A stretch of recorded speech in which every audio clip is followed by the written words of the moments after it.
New season, new year, Pucknologists. Here we fucking go. Or maybe not.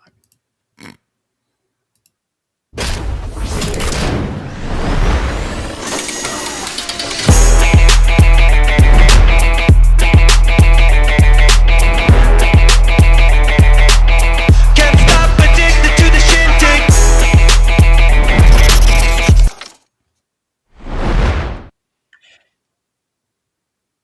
Hey, and it's going to play again, because why not? What? I hear it still. Oh no, I've got YouTube up. Okay. Now we're fucking rolling. I was like, what am I hearing? I'm hearing things that we've already played. What has happened? I don't know. Look at it's See what happens it's when you preseason. steer the ship? It is awful when I steer the ship. It is absolutely terrible. If you want to support us or be a part of the show, we are clearly in preseason mode here at Teal USA. It is the Pucknologists. You can interact with us on all the social media platforms. If you want to help us out, you can leave us a super chat in the YouTube chat. If you want to super help us out, you can do it via Venmo at Teal USA so that Google doesn't take a cut. Of course, you can find everything else at tealtownusa.com. It is me. It is AJ. We are in preseason mode here on the first episode of the Pucknologists of the 2025-2026 season. What is going on? I already feel what we're already into this, and I already feel like, okay, Molasses needs to get kicked out of the chat. Oh no. Yeah, we had some audio fuckery before the show started.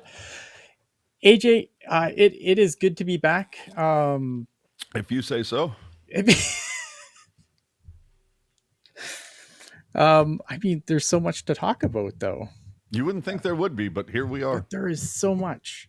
Let's I guess we can start with the preseason. I'm gonna do a speed run. Obviously, normally here we would go game by game and kind of give a whatever, but this is preseason game, so I'm just gonna tell you that the Sharks were not very good. They went 2-4 in the preseason. They had a win. They had a 3-1 win against the Vegas Golden Knights.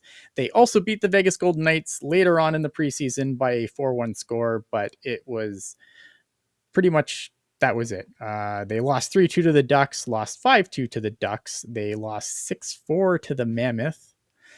But what did all of those games have in common? Preseason. And also Nedeljevic looking way better than maybe thought of. Yeah, I think if you look at like some broad strokes, obviously, I think we saw like Paller again to have that 4-point game and then get sent through waivers. But Cardwell had a hat trick in the one game where Ned won. That was the 4-1 win against Vegas where Nedeljkovic looked really good. But yeah, Askarov, especially last night, the most recent game, I thought Askarov struggled. Team in front of him obviously didn't do him a lot of favors, but and to be fair, and if we're gonna be fair, Karel Vejmelka, who was on the other end of the ice for the Mammoth, didn't really fare much better. Big high scoring game, not a lot of shots, a lot of goals on those, not a lot of shots going each way. And then the Sharks, they did a shootout after, because why not? And I guess the Sharks won that, so good on them. I'll be completely honest. I watched 2 preseason games, and both of them were against Vegas. Yeah. In the first one was, Eric and I were there for other reasons, but still a fine game to be sure. But why are we here in the preseason? Because we're going to see who's going to break camp and be with the Cuda, be with the Sharks, or be somewhere else. But I got to say, that game against Vegas on, what was it, Friday night, right? Just a couple days ago? Yeah. Or hell, was that Wednesday night? No, Friday night. Friday night. Yeah. So, yeah, that win, when Cardwell had the hat trick, I got to tell you, I was like shocked because I'm looking at the lineup cards and I'm going, half the names on this list are going to be starting with the Barracuda. Yeah. Nedeljevic in net, but like everybody else, it's like no Celebrini. No, I think Smith played the game, but like no Eklund and no like a lot of like no Toffoli. A lot of the top pieces for the Sharks, and I use that term loosely with this team, were not involved in the game. Meanwhile, Vegas started what I think is probably going to be the same exact roster that they ice on opening night, including Aiden Hill. And what happened? The Sharks rocked him. If anything, if I'm Vegas, I'm like going, oh shit. You know, like a lot of people have us finishing top 5, and I get it. It's one game. Yeah. But in Vegas, and to see the Sharks do that, like, okay, jerk bump, sure. Yeah, that's true. There was a jerk bump. Yeah, but still, I was shocked by that. But, yeah. Yeah, I mean, it's hard, right? Because I think in the preseason, it's like, and the reason why I didn't want to like go in depth game by game is just because, like, for one, it's what's like the point? They don't count. They don't count. And the other thing is, and this is like the thing that always amazes me the most, that we do this on Twitter every preseason. It's like, oh, look at this lineup. This lineup is not very good. This is a bunch of NHLers playing a bunch of not guys. And it's like, okay, but who's the home team? Oh, the team with the NHLers is the home team? What a shock. Like we do this like clockwork every year. Wait till we get to our 5 bold predictions. Right. Like it's just, you won't believe number 3. I'm like, I cannot believe that in the year 2025, we're still going, oh, I can't believe these guys are playing so many NHLers against this clearly AHL squad. Like, vets don't travel in the preseason unless it's the last game. Like, obviously, the last game of the preseason last night in Utah, obviously, the veterans were all playing. You know, the guy who we thought would probably be the starter opening night played Naskarov, which is, I don't think is set anymore. I think him and Ned are gonna split the games pretty evenly. I don't think there's, you know, unless one of them can completely run away with it. And I don't know but I think Ned should. If it's a meritocracy, and this is what I've been told over and over again, the San Jose Sharks are a meritocracy, my friend. So if that's the case, like Nedeljkovic should be your starter opening night. That is exactly what I was going to say, is that if Warsawski is a man of his word and is like, you got to earn it. Well, then based on what we've seen so far, Ned has earned that opening night start without a fucking doubt. Like, you can sit there and go, well, you know, the guys who played in front. No, fuck that. Look at the goddamn save percentage. Ned, like, let in, what, 2 goals in 3 games? Or whatever it is. Like, he had some 6 save percentage. Yeah, he was really good. Like, really solid. And again, like, if preseason, so you don't want to, like, go too heavily into it and think like he is the, you know, Carey Price actually strapped on the pads. Are we trading Askarov? Right. Yeah. Right. You know, it was actually Carey Price. Carey Price strapped on Nedeljkovic's gear and decided to give it a go. Yeah. Like, I don't think anyone's thinking that per se, but I think, I'm not worried. Like, I'm not worried about Askarov. Like, we saw Askarov be great time and time again last year, and he had some struggles here and there. I think he's going to shake this off and he's going to be fine. Like I had some people on Twitter like, should we worried? And I'm like, no, it's the preseason. And exactly. And this team, like, as exciting as like it is, as you start adding all these pieces to it, and we'll get into more of like some of the guys that are looking like they're going to be locks for opening night based on some other moves. This team still isn't good. But I will argue, I will die on the hill, it's better than last year. Oh, yeah. Not hard. Hey, you know what? Granted, very low bar to clear. But it's like, wouldn't it suck if it was worse? You know what I mean? So, but the thing that also got me, I want to say it was, I feel like it was quotes following last night against the Mammoth, where it was like Warsawski said, I can't remember who it was. If it was, you know, it was one of the beat guys who posted some shit about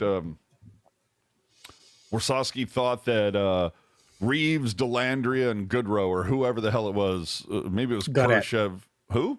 Gaudette. That's right. Yeah, it was Reeves, Gaudette, and Goodrow. I believe so. Yeah, and said, you know, they were the most consistent. And I'm like, really? The guys with the most NHL games played were the most consistent? Ooh, Who would have thought that had happened? I think, but you know what? Like, if you want to talk about like surprises of camp, Autumn Gaudette has been a revelation for me because I didn't really know what Really? to think. Not Yeah, see, I not really a like surprise for me. Gaudette coming in. I don't know. I wasn't familiar with his game apparently. Oh, I'm just, to me, some of those pieces, and of Mhm. course we'll get to the morning trade later, but Yeah. some of those pieces that pulled in, I'm like, makes sense. Mhm. All right, and and let's be honest, right now it feels like the only prerequisite that you have to satisfy to play in San Jose is to be a forward and have 1 year left on your contract, That's right. Yeah, that right? is So, I mean, where are we at here? I'm dying to see how many guys between now and Thursday have to go through waivers. Mhm. Let's see what the opening night looks like on the roster. I cannot wait, but there has to be at least a name or two that is going to have to go through waivers, and I'm really, really hoping that one of them is Delandria. But that's just me. I'm not holding my breath. I mean, I don't think it's going to be Goodrow, so I feel like Yeah. Delandria is going to be like the collateral damage. He could be. I mean, if you want to talk about like, so let's get to the trade here quick, and then we'll kind of get into some other This things that was are going a on. tidy piece of business as far as I'm concerned. Really good. Yeah. So Like, the Sharks. chef's kiss. Do I have a graphic for this? I need to see. We 'Cause have Puckeye made me graphics for a million for nothing. graphics. I know. Do I have a graphic? This is the only graphic I don't have. This is fine. And I don't want Puckeye to freak out here. It's fine, Puckeye. I didn't need one. So it's Grunstrom and Guryev. Guryev, yeah. For Ryan Ellis and a 6th round pick that, interestingly enough, the Flyers have 2 6th round picks. They have theirs and Columbus's. The Flyers are giving up the better of the 2. So again, tidy piece of business. But I look at this and tell me if I'm wrong. Here are 2 players that the Sharks had that are not part of the future. They really aren't going to contribute to now because, the future is Teal, not now. But they're not going to contribute really in the now. Ellis is, another defenseman, and of course, a veteran defenseman, helps the Sharks reach the cap floor along with him. Him and Price are just going to be like, yeah, that's why we here, bitches. We make that money. We're just gonna eat up the cap space. Yeah, no. And again, they get a pick, and so I look at it. I'm like, okay, well, the Flyers, they help their little club, if you will, the Phantoms. What the hell is their name again? Yeah, the Phantoms. Yeah, there. So they help those guys because I mean maybe Grunstrom cracks it, but either way, they help their little club. The Sharks help maintain that cap floor. They get an extra pick. And hey, if everything goes to plan, Ellis will be dealt between now and the deadline and get you some more capital. Is it going to be like another 6th round or a 7th round or what? Probably. But either way, all encompassing, not to mention the fact that it frees up another space for the Sharks. You got rid of 2 guys, only brought back 1. Super important. Which is super important because if both Misa and Dickinson are on the opening night roster, they needed a contract gone to do it. Now that is accomplished, which leads me to believe that both of these guys are on the opening night roster, which shouldn't really come to any surprise. Artem Guryev, for those not familiar with him, he is a defenseman. He has spent the majority of his time since going pro in the ECHL. I don't think, again, it was a contract that they needed to expel. Carl Grunstrom obviously fell into the camp of the Sharks have a lot of that guy.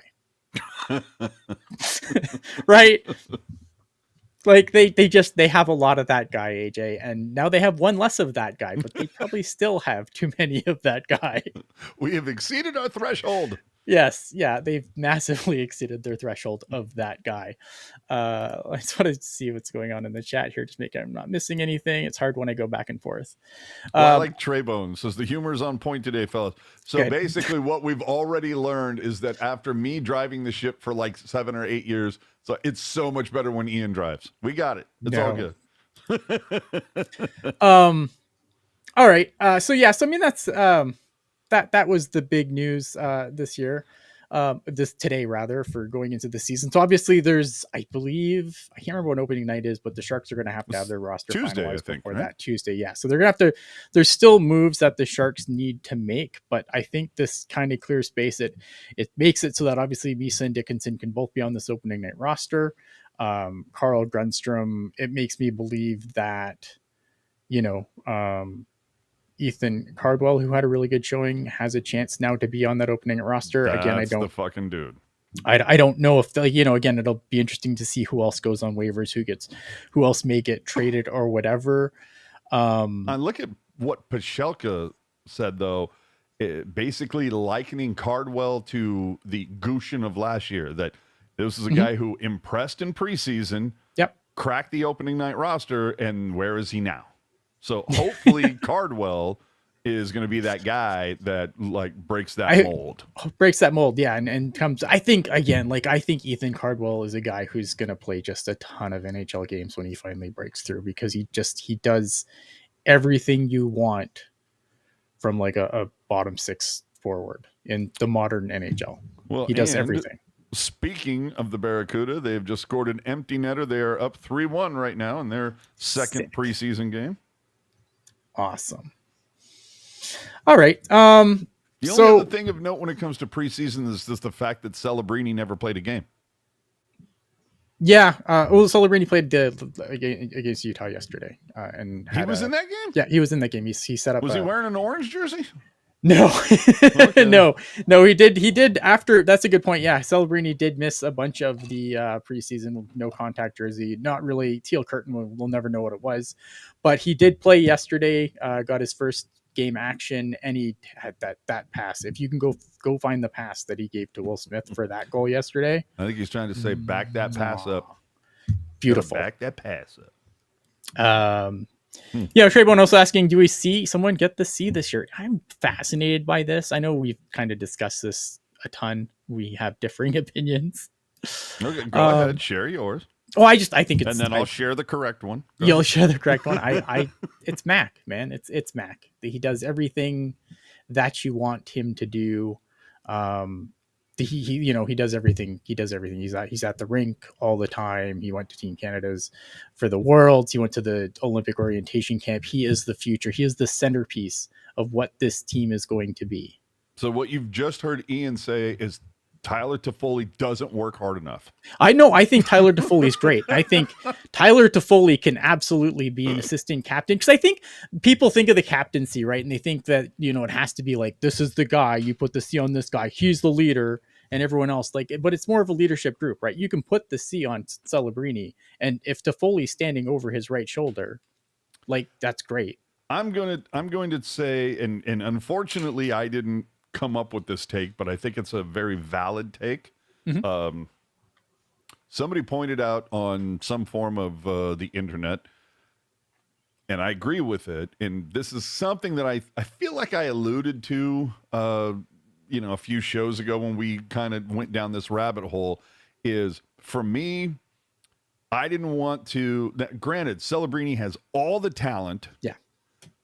But it's like there's clearly a lot of expectations on the kid. And for me, I was like, I don't want to put one more thing on this kid's plate right now when he's only coming into a second year, especially when you have Uncle Toffoli there who's got all the experience. But somebody made a great point, and how I didn't get there, I don't know. But they made a great point and said the reason why you give Toffoli that captain or that C right now is because, and again, rightly or wrongly, I'm just agreeing with what this person said, and you can obviously judge for yourself, but how many veterans have been brought in this season, particularly on the blue line, right? Yeah.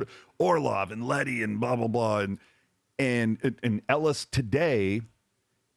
How comfortable is it going to be for them and for Celebrini if these veterans, some of them cup-winning veterans, especially Ryan Ellis in Nashville. Apparently Ryan Ellis won a cup in Nashville, according to ESPN. Congratulations to the 2017 Nashville Predators, by the way. It was amazing. I won so much money on those guys.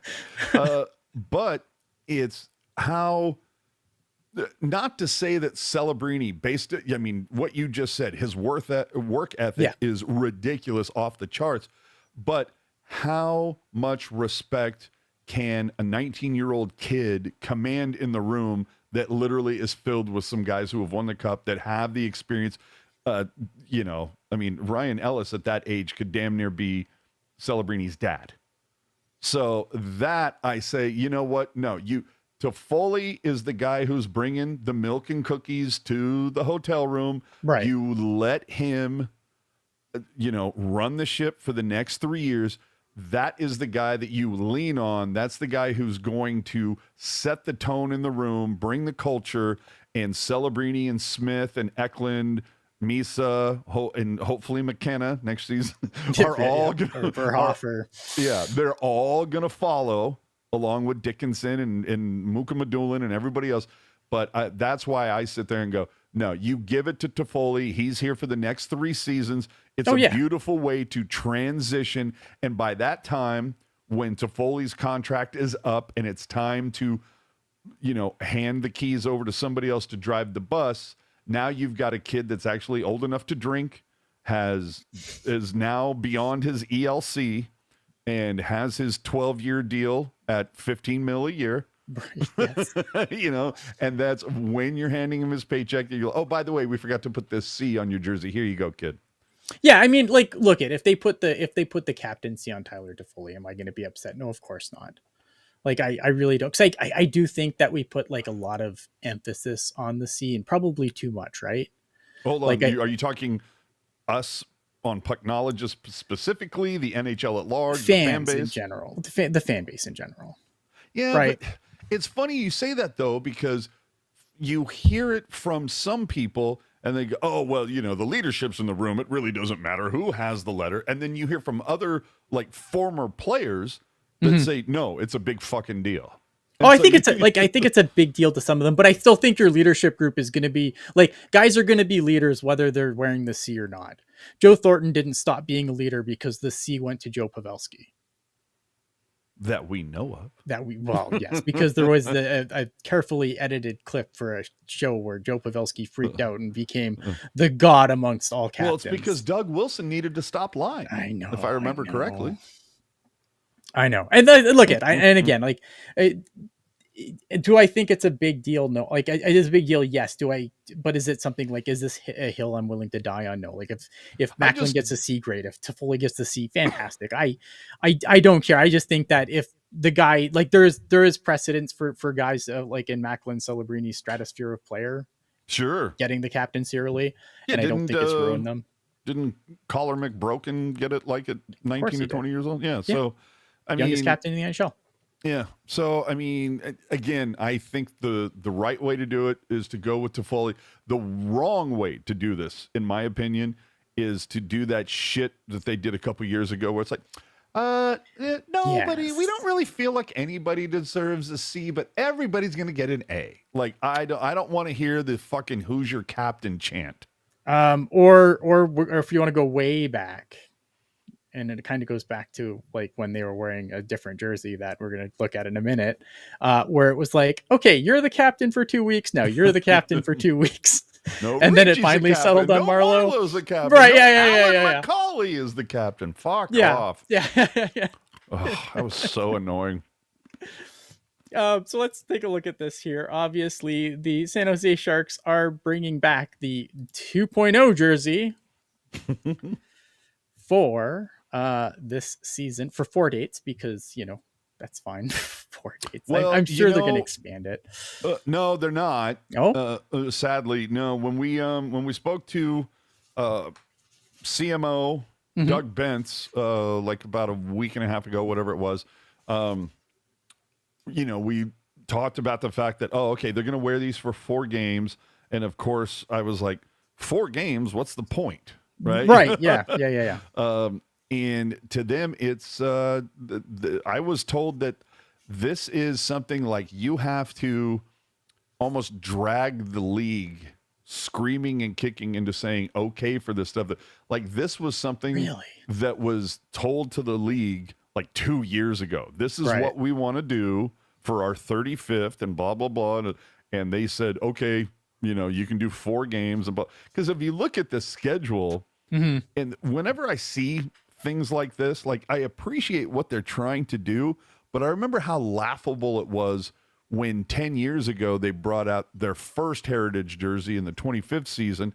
Right. And if I remember correctly, it came out that they were going to play like, I think 3 games. And everybody went, 3 games? What's the fucking point? Number Right. one. Yeah. And number 2, they were going to play like it was like the Jets, the Coyotes, and like somebody else. And it was like, okay, so you're going to play 2 teams that didn't exist in their current form, when they first wore this. And I forget. And if you're a historian Sharks guy, like if you're going to wear that 3 times, one of them has to be against the Red Wings. 100%. Yeah. And so like there was so much fan feedback that they're like, okay, we realize we fucked up. So we're going to wear it like, 6 or 7 or 8 times, whatever it was. And we're going to make sure we wear it against the Red Wings and blah, blah, blah. But evidently a lot of that, the other thing that was also brought up in that conversation with Doug Bentz was the fact that a lot of people have said, look, you guys have done 3 Heritage jerseys. When do we get a white one? Because, fans are racist. No, I'm kidding. But no, they want some people prefer the white jersey. Well, the big thing is that when you do these things, you have to get buy-in from the teams that you're going to play. Yeah. And they don't want to have to carry around 2 sets so they can wear their whites against Anaheim and LA or Utah or whatever, and then drag their ass to San Jose and go, oh, okay, now we can bring out the other set for this one night, blah, blah, blah, blah, blah. How dare them? How dare the NHL try to make people want to watch these games by making them a little more interesting? I don't know. What to make these uniforms more authentic, all players should be wearing the older CCMH. Oh my God, the HG2 helmets. Yeah, they should just. You know what actually surprised me was how polarizing these jerseys are at least among the people that I interact with on Twitter. A little bit. I remember when these came out, I was super duper into them because I really liked how they had those like shark fins that right. Yep. Those cuts that come in the side, that V neck. It was like so many jerseys, and I'll be the first to say that the Sharks original jersey, like you guys, you got it right the first time. I don't know why you changed anything, but that first jersey did kind of, it's like stripes on the waist, stripes on the arms. It was very like, this is hockey and how you do it. And so when they came out with this jersey as their first alternate, I was like, oh my God, this is fucking fantastic because it is so different from what everybody else has. But different good, because there was like, if you look at a lot of the third jerseys from this era of hockay, that's when you got like a lot of these, and it's funny, right? Because you have like the Mooterus and like the Burger King, and now like I think people like like some people are nostalgic for them now, but none of these jerseys were good when they happened. Like no one liked them when they happened. Everyone retroactively likes them now. But yeah, it was a rare third and a sea of really bad third sweaters. I loved it. I absolutely loved this jersey. So when they decided they were coming with this, we'll get to my negative commentary in a minute, but I'm still very much kind of like, honestly, you got it right from the get-go. Did. I don't know why you. I will die on the hill that the Heritage jersey, the original teal and white jersey, is the best jersey they've ever worn.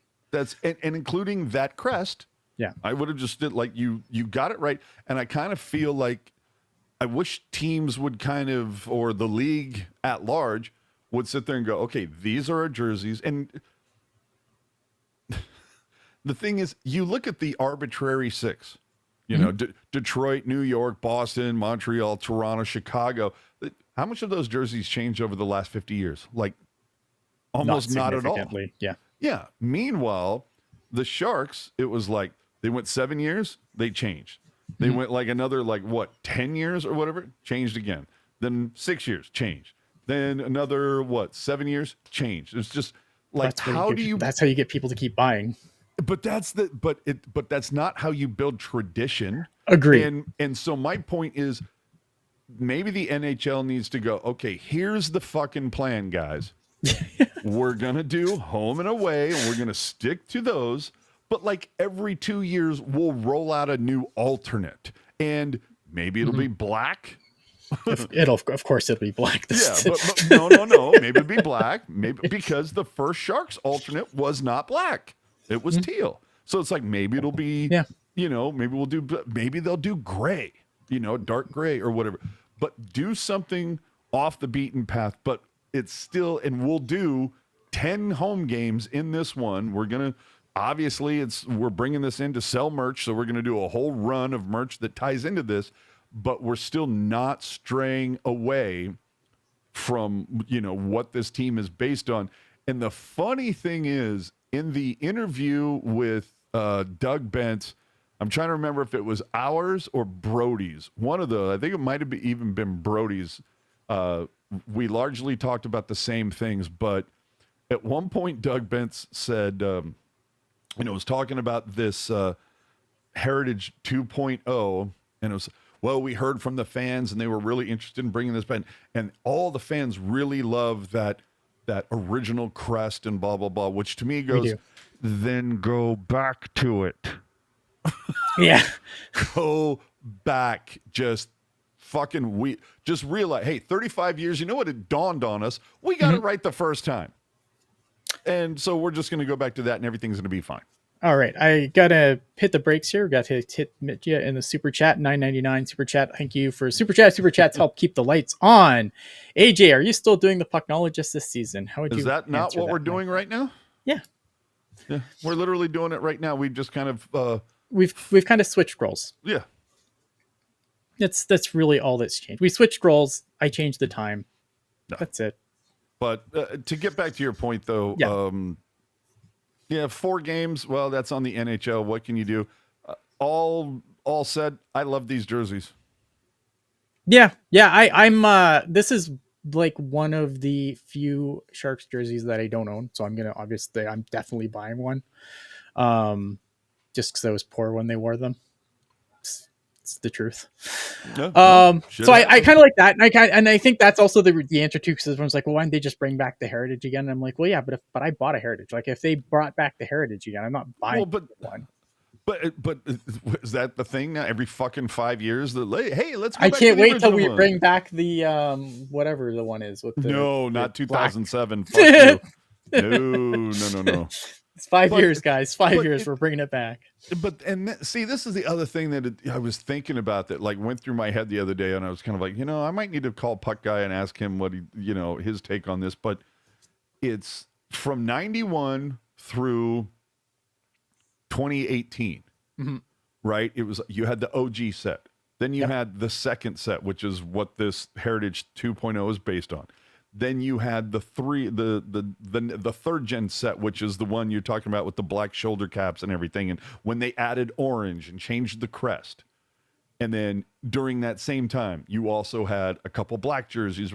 There was a lot, or not a lot. They only had the one black, the chevron. Oh no, the chevron. But then they did the full scale Shark, right? Which then in 2013, I want to say, when they switched to the jersey that was based on that. God, so to get confused, but if you were to roll through 91 through like 2018, they've had like 3 alternates and 3 sets, right? I'm sorry, 4 sets. 4 sets, 3 alternates. And then from like the time Erik Karlsson, and that's not a dig on him, I'm just using that as a time marker, but from the time Karlsson skated out in a stealth to where we are now, oh my God. It was like, we have the Home and Evolve, we've had 2 Heritage, we've had 2 reverse retros. 2 reverse retros. I like this jersey. I never liked the gray reverse retro. See, and that it's funny. I love that one. Yeah, I was not a fan. Like, I Yeah, don't own no, that jersey, and I have no I regrets. hated the second reverse retro. I didn't. You know what? It didn't do anything for me because it wasn't for me. Yeah, and that's fine. Right. And the thing is, you know what? In a year, in 2 years, in 3 years, whenever it is, because we know it's coming, Mhm. is well, reverse retro 3.0. Let's see Right, what that yeah. or whatever they decide to call it at that point. Maybe it's going to be something different now because it's a different jersey manufacturer, but I guarantee you they're constantly coming up with shit because merch, Mhm. you know. But anyway, I'm just Let me. how do you feel? How do you feel? And this is something that I've also seen bandied about. Like, Okay. I feel like, okay, celebrate 10 years, Mhm. celebrate 20, I guess. Mhm. Definitely celebrate 25. Do we need to That's- celebrate every increment of 5 up until 50? Exactly. Like, Yeah, I felt like probably after not. you celebrated 25, I'm like, okay, so I'll see you in another 25, Right. right? You celebrate the 50th. This whole thing of like celebrating every 5 years, it's like, are we the fucking predators? Like, we got to put up a banner for every little thing? Lasted 35 years. Falcon Strike with a $2 super chat. Getting us a little off topic here, but that's okay. What was my impression of Michael Misa so far? We'll get into more Misa later. I liked what I saw from Michael Misa. Obviously, maybe a little quiet on the score sheet, but I you can see why he was such a highly touted draft pick and why he was taken second overall. You can see all of that. I think, well, maybe he didn't impress on the score sheet. I think that there's enough there. I think he's going to have a similar season to the one Will Smith had last year. Are you surprised that the amazing chemistry he had with Chernyshov didn't kind of like manifest itself here? No, because I've always been on the train of it's very rare that lines that work in junior work in the NHL. Like, I remember we did this last season and someone said, well, Nathan McKinnon and so and so. And I'm like, yeah, because Nathan fucking McKinnon. And maybe you could say that for Michael Misa, obviously, like, but I think later on when he's a little more comfortable and he's up to pro speed, but like, I don't really feel like there's ever been combinations from junior that I've ever super translated for any stretch of time in the NHL. I guess you could say like for Dylan Strome and Alex DeBrincat for a little bit in Chicago worked out, but I mean, other than that, I'm not really, you know what I mean? Like, it's nice. It's an easy frame of reference for people, but I don't know, man. Like, I just don't want to hear any like Jar Jar Binks bullshit, you know. Oh, yeah. Misa, Baba Misa, shut the fuck up. Absolutely not. What else is going on in the Sharks? The Sharks announced a Warren Lotus collaboration. And God. I was like, that's cool. And then I looked at the price and I'm like, that is not cool. No, I looked at the price and I went, well, on social media, it was like, this is a typo, right? Yeah. Like they accidentally put ones in front of these numbers. Like, I could never wear this. Well, and I'm a slob, man. Like, could you imagine me getting, like, I mean, it's a black hoodie, I guess, so maybe, but 240 US on top of that, 240 US dollars. So for me, that's like probably 3 something. Well, but My I looked God. at the first thing I said to myself when I saw that graphic was, Mhm. who the fuck is Warren Lotus? I don't know. Yeah, exactly. And I was like, okay, so clearly I'm assuming he's a local artist, which is, it's fine. they're selling. Look, this is the thing. They're selling scarcity. They're going to do a limited run. Yeah. Right. And Yeah, and I don't want whoever to for the people, Lotus. Like, I think the art's fine. I just, holy the art's cow. fine. It clearly, and we said this to, or I said this to Doug Bentz last Friday when we first saw this. I went, not necessarily for me. I might not be the target demo, and that's fine. I am but not the topic demo because I am poor. But it has a wrestling vibe to it, WWE. Yeah, okay, I can see that. Kind of vibe to it. And I'm like, okay, so I'm not the demo for this. But I remember when I saw it, I'm looking at it, and Doug did not tell us any pricing at that point. But I looked at it and I go, yeah, I can see that going for like 50, 60 bucks. I was like, 125? Are you insane? But it has become in fashion over the last couple of years to sell scarcity. This is a Right. limited run, a limited Yeah. collab. Even if you don't know who the fuck this person is, I'm it's sure someone does, limited. and for some, I'm sure for the people that do, this is going to be great. And I know, and look at, and I already said it, right? I know there's going to be someone in the comments that'll be like, "Ian, just say you're poor." I'm poor, man. I cannot justify $240 on a hoodie. I just can't do it. No, I'm poor. to me, Yep. it has nothing to do with how much money you have and No, being poor. no, Yeah, I know, just but look, but spending you always get that 200 one guy, right? Who's like, "Just say you're poor." No, but I look at it, I'm like, I'm not like, I'm trying to think.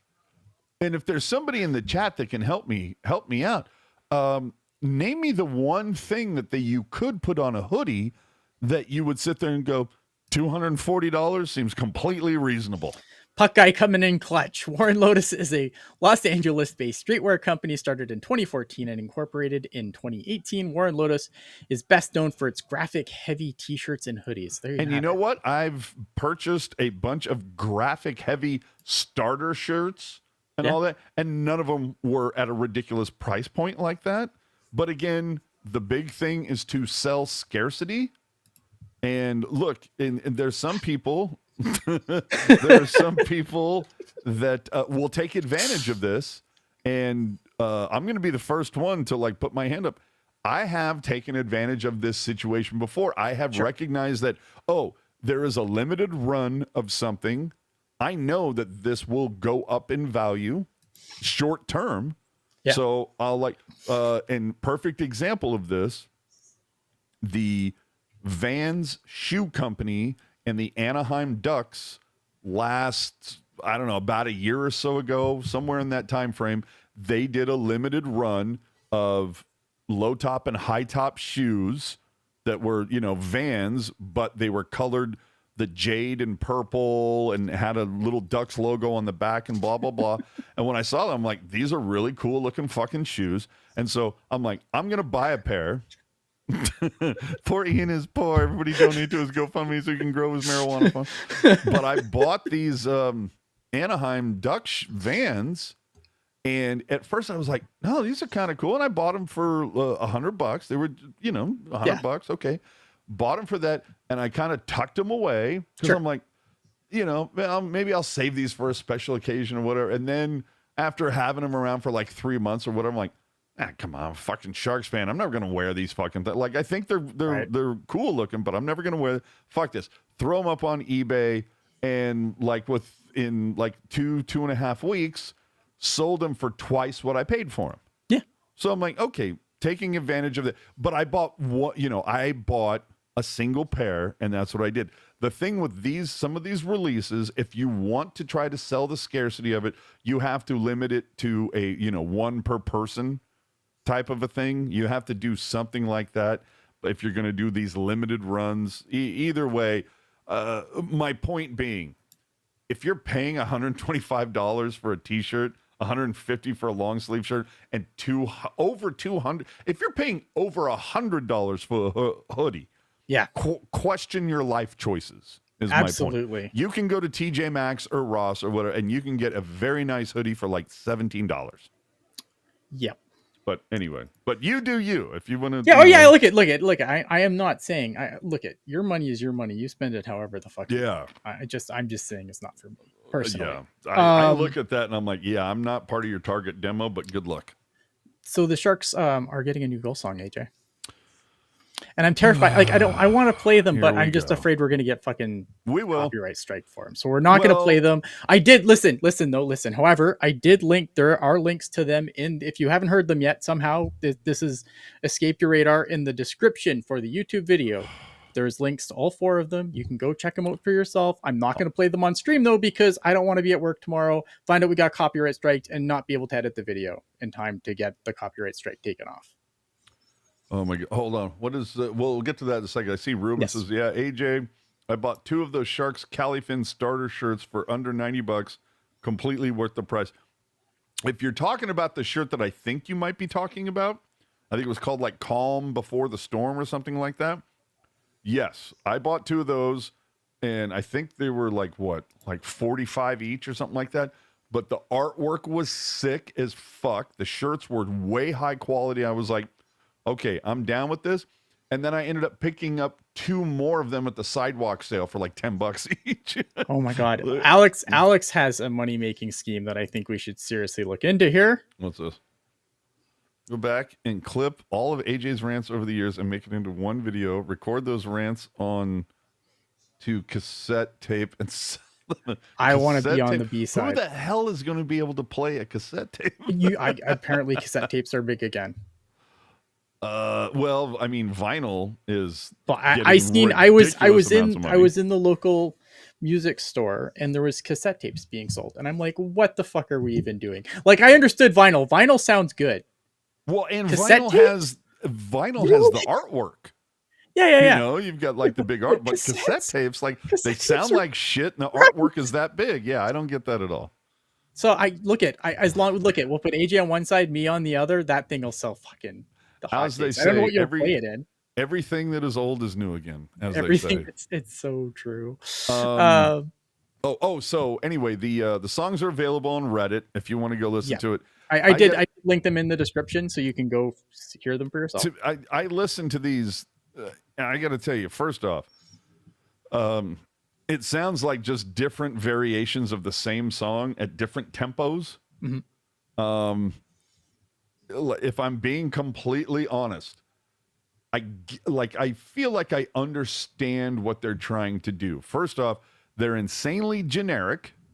Yes. So, and I get why, because if you look at it, it's like, we want to be able to use it for this and this and this and this.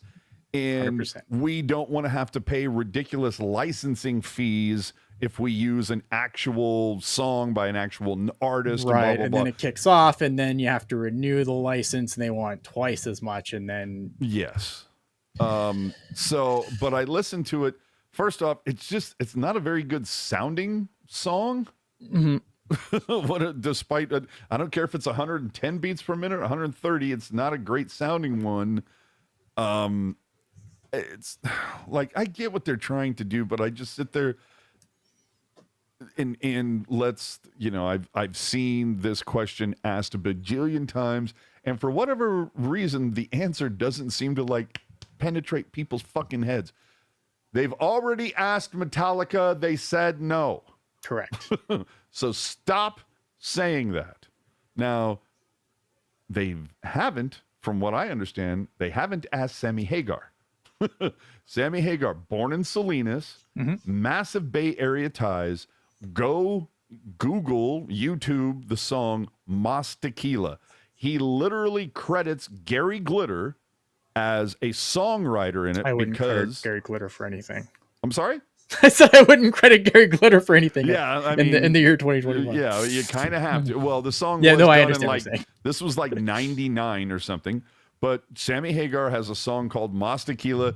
When asked about it, he literally said, I wanted to do something that was very similar in vein of Gary Glitter's Rock and Roll Part 2. This is obviously before all the shit came downhill. Correct. Yes. But he wanted to have that same vibe. So it's like, clearly it can be done. Yeah. Sammy Hagar, again, Bay Area ties, like, reach out to him because he is like the most chill, laid back guy in music. I feel like he'd be like, you wouldn't even have to pay him. He'd be like, yeah, sounds like fun. Yeah, let me bang this out over the weekend, and here you go. But these songs, I don't know what the fuck would the response on this has largely been negative.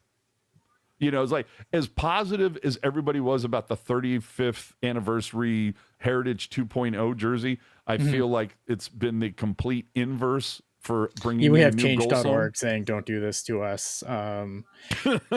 You know what? I'm going to say something, and it's not going to go over Have well, you listened to all of them? Yes, I have. What did you, in your thoughts? I thought the third one, I think Goalstorm it was called, was like the only one that was even remotely passable. Here's the problem. And this is going to be the most unpopular thing I said tonight, and it's going to be great. The Sharks need to stop asking people and just start doing things. Yep. They learned nothing from the last time we went through this whole fiasco where it was like, oh, come vote on these things, and then something won, and then everyone's like, well, the funny thing is that they didn't even go with the options that they proffered up to vote on. Correct. We And then actually came in. When I say we, I mean me and Puck Guy yeah. fucking walked in and said, what about this? And they were like, Yeah. yeah, okay, that sounds good. We'll do that. and then like, and everyone freaked out. So like, the second you give people a say in the matter, everything goes downhill, because then people think they have like more ownership of it. Now look, I think that the current goal song is a little long in the tooth. I think it probably Absolutely. is time for something new. But I will But say the one thing about the song, the current song, that you can say is, especially when you say long in the tooth, you can also say, though, it is tied to the beginning of the franchise, it is, but you know what? because it's a 35-year-old fucking song. Correct. Like, can we do better than 1997's Jock Jam CD at this point? Like, I guess we look, can't. look, If look, you heard and I know these there are songs they people out there- offered, we I know can't there do are better. people out there that really like the song and don't want to change, because change is scary, and I get that too. I just think that the Sharks should have just changed it. They shouldn't have changed it. Just find out when the goal song hits, new song, Everybody goes, and then what the fuck then is let everyone this? go, what the fuck? And then, you know what? And they'd be angry at first, and then eventually they just get the fuck over it. Or I'm gonna do the most Canadian thing ever right now. I'm gonna bring this to the Toronto Maple Leafs, because what is more Canadian than that? The Leafs let the team pick the song every year. And if you put a song and you said, hey, Macklin Celebrini and Will Smith picked this song, I don't think people, like, even if it sucks, people will be like, yeah, but you know what? Mac picked it. It's fine. I just, but I got to tell you, though, when I hear Daryl Hall and John Oates sing, "You Make My Dreams Come True," I just sit there and I chuckle, because I'm like, well, fucking A, nobody else is using it. That's what I mean, right? And like, and they get over it and they just go on, right? But if you give people the illusion of choice in the matter, they don't get over it, and they get really, really mad. And I understand that people are be like, the Sharks need to listen to their fans and blah blah blah blah blah. I think sometimes they don't. I'm going to tell you right now. This podcast started an hour earlier. I did not put feelers out to the fan base and go, look, I might start the podcast an hour earlier this year. How are you? No, I just fucking did it. And now they're going to either watch at 9 or not. To be fair, there are not people that are spending hundreds of dollars a year to subscribe to this podcast. Well, they should be in Super Chats. That's all I'm saying. I go back to something I said earlier where I was like, strong idea, poor execution. Do I really want Pink Pony Club? No, but if Macklin Celebrini picked it, what am I? Who am I to tell Macklin Celebrini what the goal song can be? That's all I'm saying. But see, I'm also, you can sit there and go, okay, here comes AJ with another old man rant.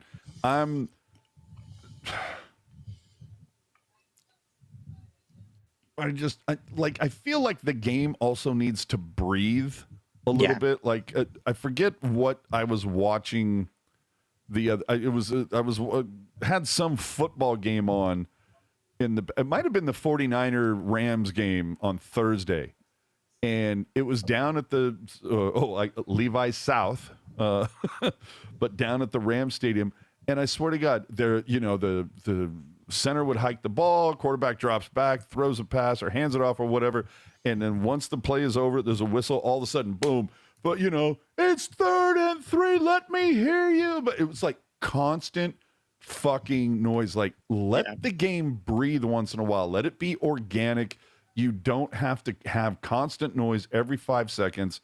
With these songs, I'm kind of in the same vein where it's just like, you know what? Pick an interesting song. Again, something that fans can interact with. Yeah, and like even shit. Do we all remember that whenever Logan Couture scored, "Girls Just Want to Have Fun" played? Because that's what his fiance thought would be cool and funny. So it's like, fucking, to Alexander's point right here, it says the goal song should be "Eat It" by Weird Al. No, I think it should be "Amish Paradise." There we go. It's like, I don't know.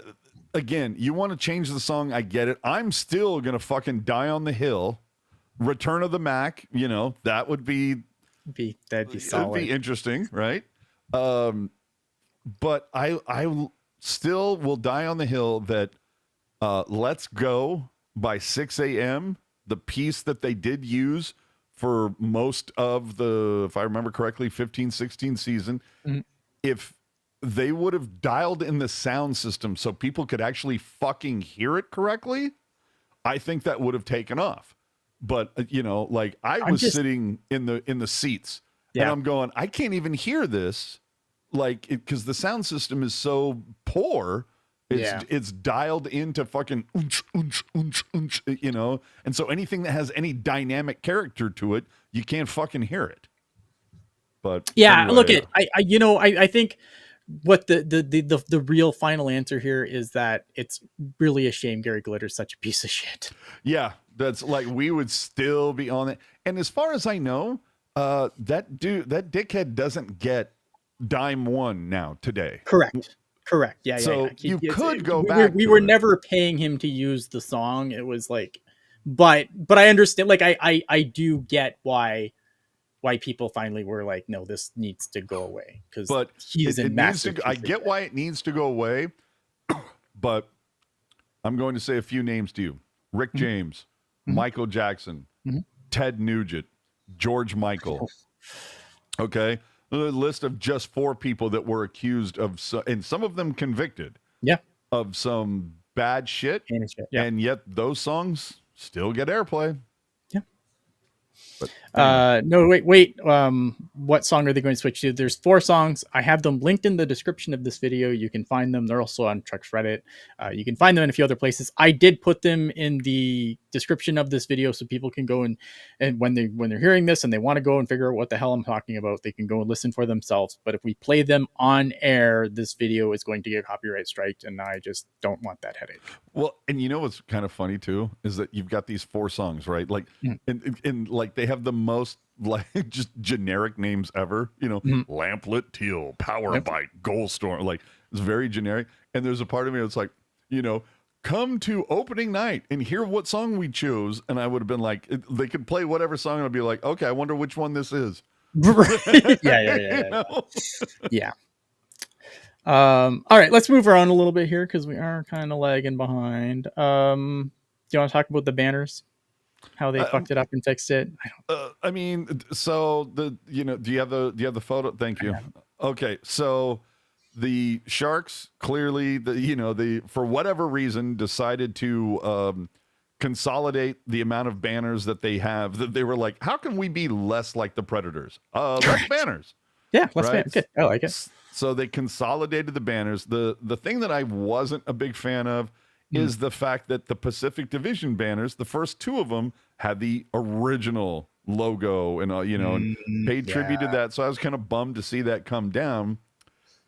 But the 2 things to just talk about on this, which first off, the fact that they put up a President's Trophy banner from 15-16, and like how many people saw that and nobody said, wait a minute.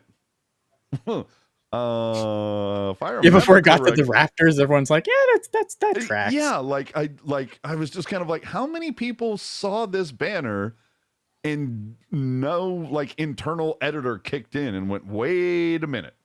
And Correct. then the other thing is when Eric and I were talking with Doug Bentz about this banner issue, one of my things was, okay, with all of these banners, they consolidated them all to one end of the building, because if you remember, the Marlowe and Thornton banners were actually on the opposite side of the arena. Now they're all on the same side.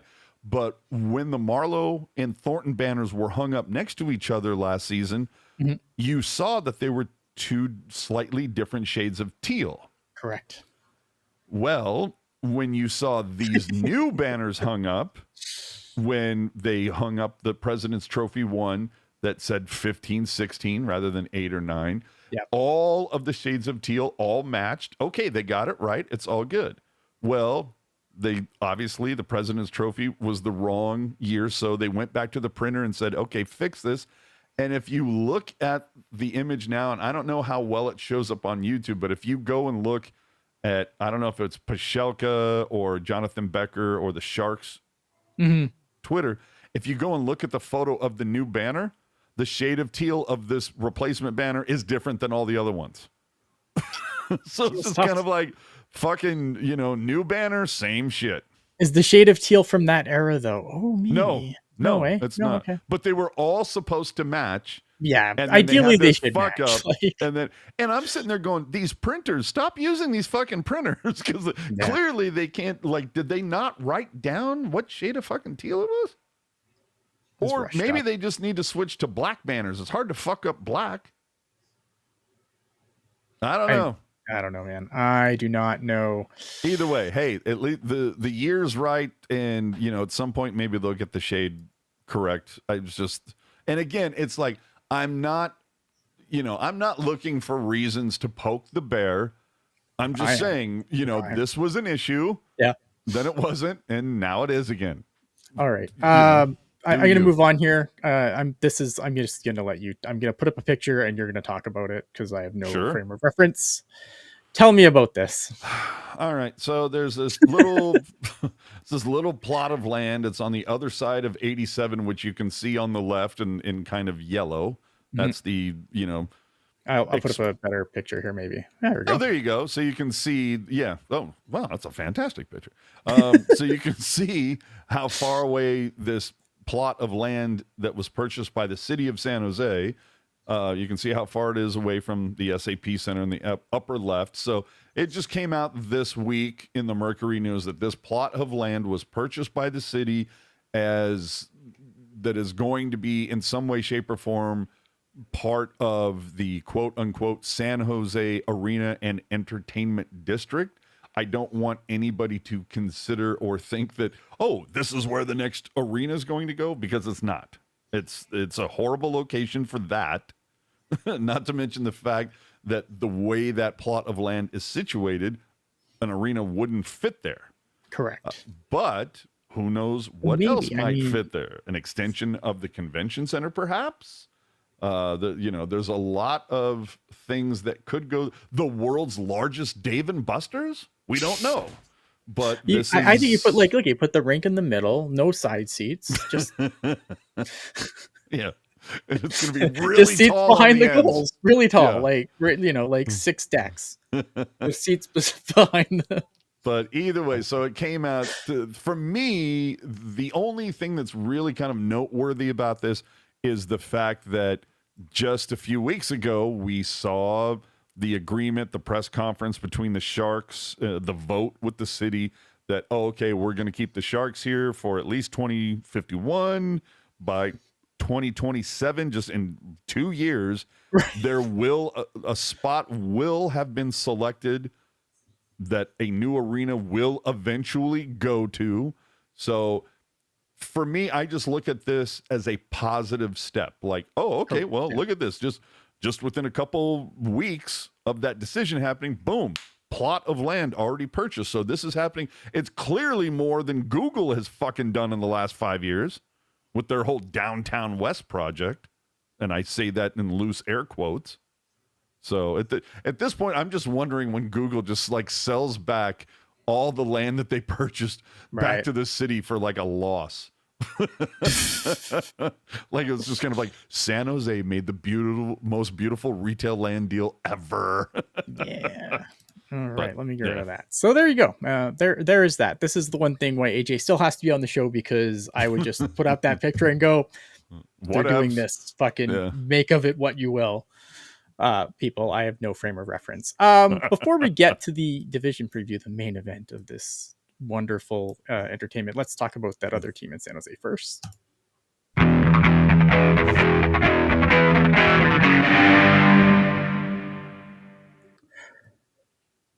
Barracuda getting new sweaters. Teal ones.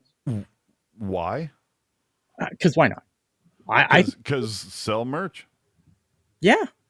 I like these, actually. I don't like the logo on the front. Someone said this to me on Twitter, and I forget who it was, but I can't unsee it now. It does look like a practice jersey because of the logo, the main logo. Whose practice jersey? Well, the Barracuda's practice jersey, anyone's practice. It just looks like a practice jersey, doesn't it? With the logo, the way the logo is situated. I don't have a problem with the logo. The only thing I have an issue with is the fact that the advertisement patch doesn't like match. Does it match the sweater? Yeah, that part I kind of have like a glitch. It's made from the same material that they made the banner with. It was short notice. Oh, well, I just sit there and go, you know what? Just fucking make it black so it matches the sleeves and the waist and everything. I don't hate this. I would take this over the black, the black one that has CUDA, just CUDA. Yeah, that needs to be fired into the sun. Yeah, that jersey I thought was fucking it was like, hey, how can we rip off the stealth jersey in the worst way possible? And somebody went, I got it. Yeah. I love the steel and what was the other one called? Like ice or something like that? Yeah. I love both of those. 280 is south of that image, Michael. Anyway, I don't hate this. I'm not running out to buy it, but I think there's a lot of things today that I'm not running out to buy. I don't hate it. The right patch, the shoulder on the right on the right shoulder, the patch on the right shoulder. I'll learn how to speak in a moment.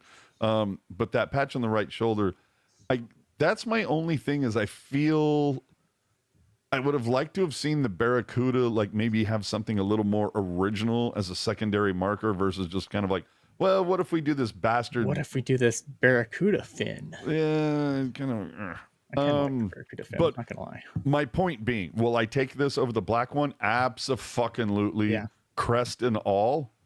But that being said, I still would love for them to go with the steel one full time as their home jersey. Like maybe you make the gray a little bit darker so it stands out against a white, a team in white. But I really like, or maybe you do a black version, or I'm sorry, not a black, a teal version of the steel jersey. Yeah, so the 3 sweaters they're going to wear this year actually is going to be the steel one is going to be their white jersey, quote unquote. The black one they wore last year is going to remain, and this is going to get added to the rotation. Wait, hold on. What's disappearing? The white one. The ice. See, that's a terrible decision, in my opinion.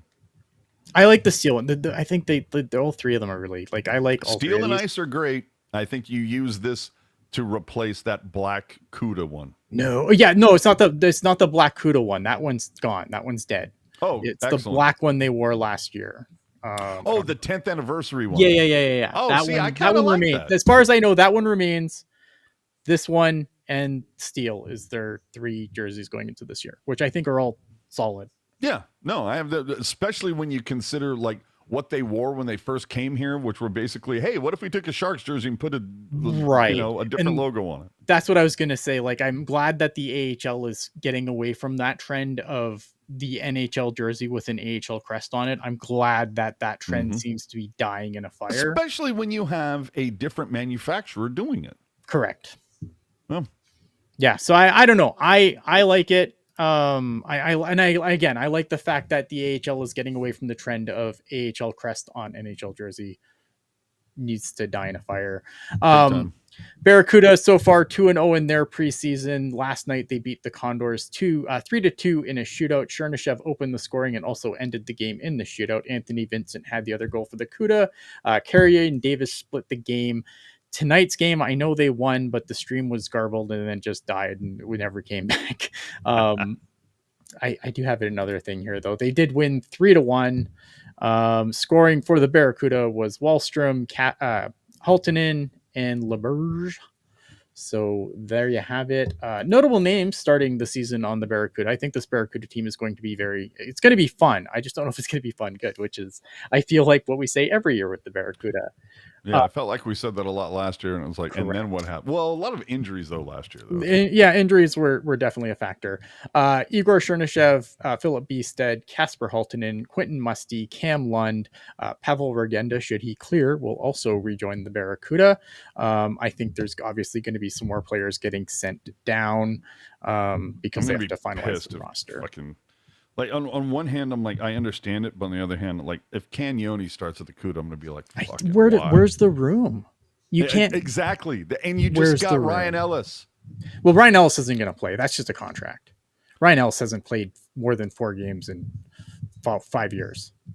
Oh, okay. Well, He's then, just a contract. He's just what Ryan Ellis then it was allows. even a tidier piece of business. Then. Yeah, no, it's just a contract. It allows them that they can play a bunch of these guys on their ELCs and not have to worry about the cap because Well, then I want the to dead see. money is over top of it. I want to see cards and cags. That's the new. What? Oh God! What the hell did they call Wingles and Hurdle? Peas and carrots. Yeah, I want to see cards and cags. But there was another. What? Oh my God! We used to make fun of it. It was a. It was Benino and somebody, and it was something in Bones or Bones and something, or like, you know, it sounds like a fucking CSI detective show.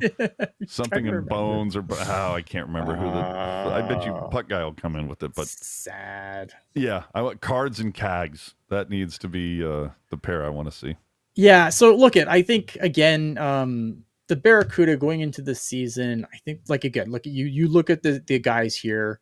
A lot of these guys are obviously going to have to pick up a big load right away. A lot of guys playing their first year of pro hockey are going to be counted on for a lot of the offense because, as you know, Daniel Gushin isn't coming through that door. Thomas Bordelot is not coming through that door. And mentioning Bordelot got waived today? Yeah. Oh. Podorowski's not coming through the door. So there's a lot of offense the Barracuda has to make up. Gabe Carrier, I like Gabe Carrier, but he had a really uneven season. He's going to be tandeming with Matt Davis and Jakob. I can't even say his last name, but he was not good last year, although the team that he played for was the worst team in the AHL. So it'll be interesting to see how that three-headed monster works. I'm expecting Matt Davis to probably be on the Wichita shuttle a lot this year, just because it's his first year of pro hockey. Who's the CUDA tender? That's what I'm saying. It's going to be Gabe Carrier and Matt Davis and Jacob. What the fuck's his name? I can't say his last name. Skarek or something like that? Skarek. Yeah. Skarek. That's right. So those guys are the three guys that are going to make up the goaltending. But I think Matt Davis, who is playing his first pro season after playing at Denver University, is probably going to be the guy that spends more time with Wichita, which is totally fine. And I think it's going to be Gabe Carrier and Skarek probably taking the load. It'll be, again, is that going to be good enough? I don't know. I think Luca Cagnoni unfortunately starts on the Barracuda. There's just no room for him on the NHL roster with Sam Dickinson. And the difference, obviously, and some people are going to be like, well, Cagnoni was better than Dickinson. And I agree. I don't think they're wrong. The problem is that if you send Sam Dickinson back to London, he's gone for the year. Luca Cagnoni, you can call up later on in the year. But the second you send Sam Dickinson away, he's not coming back. So, and that might be how the season goes for him. He might start the season in San Jose and maybe he plays up until the World Juniors and then goes back to junior after the World Juniors for whatever. We'll see how he does. I don't think, what happens with Thompson? That is the $1 million question, because Jack Thompson would have to clear waivers. Someone would absolutely claim him. So it's going to be interesting to see, again, there's only so many spots on that decor and there's a lot of guys taking up room. If we don't, so I wonder if we finally see that fabled Mario Ferraro trade we've been talking about for 7 years, it feels like at this point.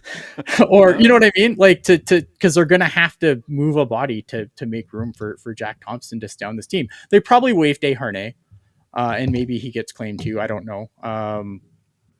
I don't know. I remember having, just good vibes when it came to Jack. Like, I don't expect him to fucking, like, let's thrust him into a position like we did with Ferraro. Yeah. Like, nothing like that. But as a 5'6", 7" guy, absolutely. I thought he was, I'm not saying Justin Braun, but like, got it done. I felt like he was reliable. I'm not looking at him to like score points. I'm looking at him to just play well, keep the puck out of your end, keep it out of your net, not to drive offense, just to be, defensively responsible, be that 5'6" guy that you can throw out, that's reliable, that's not going to be a detriment to the team. Yeah. Falcon Strike asking why they gave up on Georgi Romanov. I think he showed he had an opportunity, I think, but I think he just showed that the level that he is at is probably the level that he is going to continue to be at. I don't think there was NHL upside there, and I think they're just kind of flipping through guys to try and see if they can find a guy with NHL upside. I think Georgi Romanov is a decent AHL goalie, but I don't think there's enough upside to just keep him. I thought they gave up on him because he kept letting goals in. Yeah, that. Or that. That's another way you could say it. All right, so Pacific Division preview. We do. Wait. We're not going to talk about the in-game fragrance. Oh, do you want to talk about the in-game fragrance? I don't care. What the? No, I'm just dying to understand. If anybody goes to opening night, I'm not sure at this point if I'm going or not. But evidently, at the north and south entrances, there's going to be some sort of fragrance, and for a team that is notable in the NHL for being, shall we say, very sensitive to the needs of the fans, whether it's oh God, what are those kits that they will hand out to people that might be sensitive to sound or light or any of those things? Yeah. I forget what it is, but they're very sensitive to things like that. There's also people that are sensitive to certain aromas or smells or whatever. So I'm a little surprised by this, but the fact that you're going to be able to, like, I don't know, get a scented candle with the same smell. I'm dying to be like, okay, what is this? What is it a some sort of cosmic collaboration of like the ocean and depression? Disappointment? Yeah. Like what are we selling here? I don't know. Does it sell like a Barracuda? Because I don't think a Barracuda would smell very good. But is it a combination of like Smith and Celebrini's sweat glands? Like, what are we trying to light on fire here that we all need to be like, oh, that smells like victory, baby? Lacey chiming in, Georgi Romanov was 25 years old, limited ceiling. Ricky also saying that Carrier outplayed Georgi Romanov. And I do agree with that. I think as uneven as a season as Gabe Carrier, I thought had, I do believe that you played. I think, yeah, again, like it just kind of goes back to what I said. I think what we saw from Georgi Romanov was all we were going to see. There wasn't anything more. He did not in his NHL starts. Now, granted, this team in front of him is garbage, but I don't think he showed anything in what limited NHL action he got. It's just, I think it is what it is. All right. Now, can we do the division preview, please, sir? Yeah. All right. So what I'm going to do is no, okay. I'm gonna go Kevin LeBanc. Fuck Kevin LeBanc. Get ready to learn Chinese, buddy. That's right. Are we starting from the bottom or the top? We're gonna start from the bottom. Not except for the Sharks. We'll do the Sharks San last. Jose, obviously. let's go. So we are gonna start from the bottom of every team not named San Jose. So we are going to start with the Seattle Kraken. I have an image here because Puck Guy gave me all the images. Yeah, whip it out. Boom! Seattle. Those fucking guys. 35, 41, and 6 for 76 points, a minus 18 goal differential. They were 7th in the Pacific. They were 13th in the West. They were 27th in the league. Their goals for was 16th in the league. Their goals against were 24th in the league. Their power play was 23rd. Their penalty kill was 21st. And their save percentage was 23rd. The Athletic ranks them as the 29th best team in the league.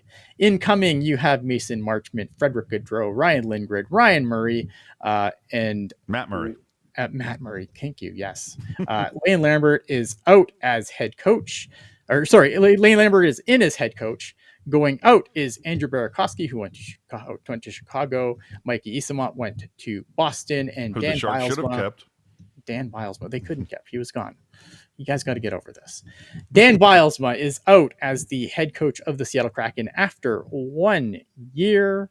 Other notes on the Seattle Kraken: Ron Francis failed upwards. He is now higher again. So I don't, he got a better job than the one that he was doing somehow. Sometimes people just fail up, and Ron Francis has failed up for the Seattle Kraken. What do you make of this team? I'm just not much is what I make. I look, when it comes to the division shit, I'm not here to tell you like, oh, well, you know what? The big difference is Mason Marchment is going to come in. I don't give a fuck. My whole thing is, where do I think they're going to finish? I think the Seattle Kraken are actually going to finish worst in the Pacific Division. I think that is your 8th team. You think they're going to finish 8th? Wow. I think the Sharks will do 7th in the Pacific. I think first, the reason why I say that, I don't think Seattle really got much better, but No, I think the agree. Sharks got much better than they were last year in comparison.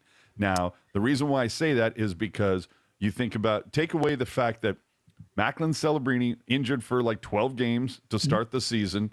It took Will Smith half a season to find his game, and then I will die on the hill when I say that from like say Martin Luther King Day through the end of the season, Will Smith, best player on the team, or most consistent, very good, found his way.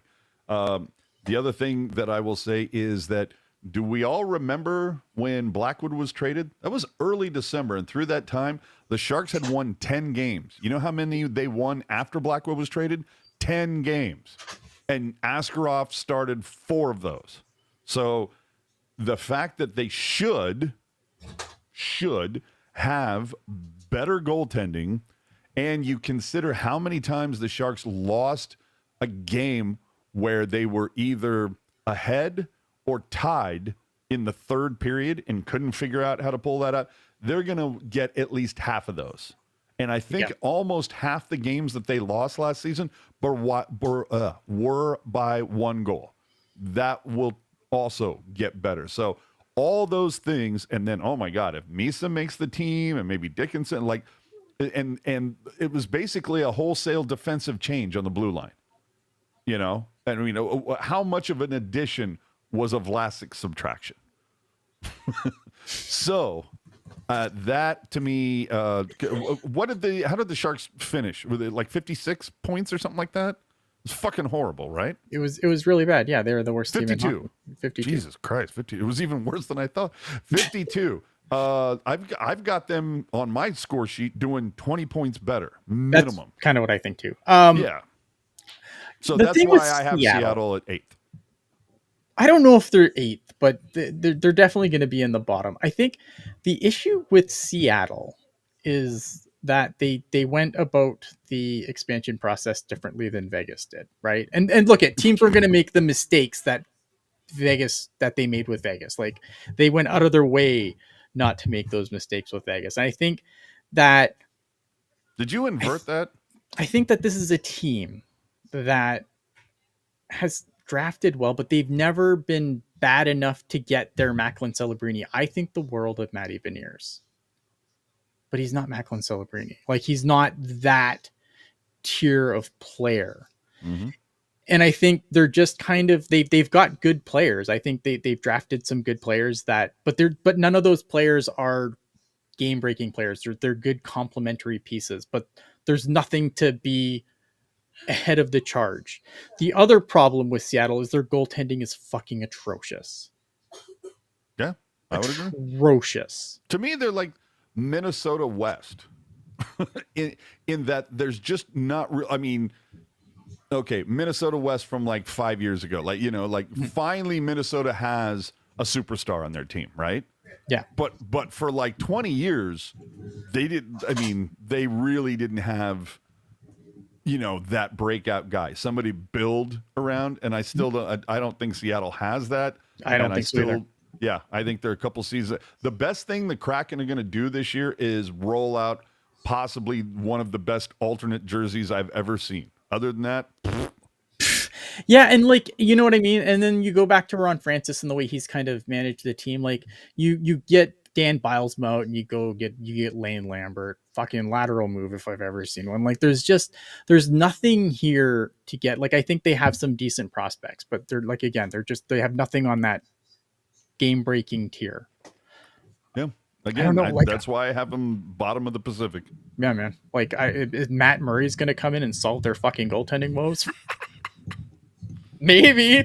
Oh, I can't even say that man. with a straight face, man. So that's the thing that kills me with Seattle, right? And I think the problem is though is I don't think that are they the last place team in the Pacific? I don't know if Yes. I go there. Like, they might be, but I don't know if I go there. I feel like this is a team that is good enough just to be, keep drafting 5, 7, 9. Like I'm they're there that we need to well, we have to figure out sometime in the first month of this season, or like between now and next week, we have to get a bet going. Whether it's like I yeah. have to, whoever loses has to sing some stupid song or something. Parise and Suter weren't starts. Here's the thing. In my opinion, Minnesota's had 2 game break. Like Parise is a great player, Great but he's player. not Are Kirill either of those Kaprizov. And guys he's not Marian Kaprizov? Gaborik. Well, I was going to say, are either of those guys Kaprizov? No, So or Marian Gaborik before him. Like yeah, my point. that's it. Not saying that Parise and Suter weren't fantastic, but if they were so fucking fantastic, why were they let go? Well, they got old. Well, oh my God, does that happen? Yeah, age is a thing. So moving on, we have next the Anaheim Ducks. The Anaheim Ducks were 35-37-10. They had 80 points. They had a minus 42 goal differential. They were 6th in the Pacific, 12th in the West, and 25th worst team in the league. Their goals for this season was 30th in the league. Goals against was 22nd. Power play percentage was 32nd, which is crazy when you look at some of the players that they had. Their penalty kill was 29th. Their save percentage, though, was 7th. Because Lucas Dostal's great. The Athletic ranks them at 24th. Coming in is Chris Kreider, Mikhail Granlund, Peter Mrazek, Ville Husso, Ryan Poling, Joe Quenneville as head coach. Going out the door is Trevor Zegras, John Gibson, and Greg Cronin. Mason McTavish just signed a new deal that got him 5.7 after he missed some of camp. 5 by 7 AAV. And then Jackson Lacombe was also extended at 8 by 9 year AAV extension. I only bring these things up because obviously the Sharks are going to start paying people soon. And I know they did a tidy piece of work with William Eklund on his extension, 3 by 5.6, but I don't know if you can do that with Macklin Celebrini or Will Smith. So I think it's going to be interesting. It's going to be an interesting thing to see going forward as the cap goes up, as those guys get closer to the end of their ELCs. I think the Ducks are going to be better this year. I think they're going to continue. Like, I like what they did. Like we look at the power play percentage, the worst in the league. Chris Kreider is going to come and immediately help that. I think that's going to be a huge. Yeah, I think Granlund also being there is going to help give him some offense, but I think Chris Kreider is going to do them wonders on the power play. I think the world of Lucas Dostal. So I think that save percentage being 7th is not going anywhere. It'll be interesting to see who is the backup there. It's probably Mrazek, but noted chalk outline, Peter Mrazek. Yes, Peter Mrazek, but they do have Husso there if things kind of, if they do have run into any injury troubles to come in.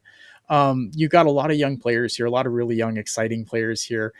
Say what you will, obviously, about Joe Quenneville as far as what happened in Chicago and everything, but it doesn't change the fact that he's a great coach. I think that's a huge upgrade there. And I think when you got some of these young players coming up similar, I mean, you want to start making parallels to other teams. Like you can kind of make parallels to the teams that he had in Chicago. I mean, this is a Ducks team that's been rebuilding for longer than the Sharks have. They've got some high-end talent there. Maybe not as high. Like Chicago was a unicorn. Like I don't think there's ever going to be a 1-to-1 relation to them, but you can kind of see shades of. I look Anaheim. I don't feel like in the next couple of years is in danger of doing something so spectacular that Joel Quenneville needs to look the other way while it's happening.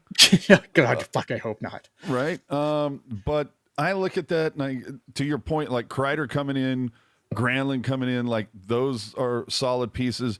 You're losing a big piece of talent in Zegras, but I also feel like Zegras was a bit of a head case. He wanted to play center, and there was no room for him to play center in Anaheim.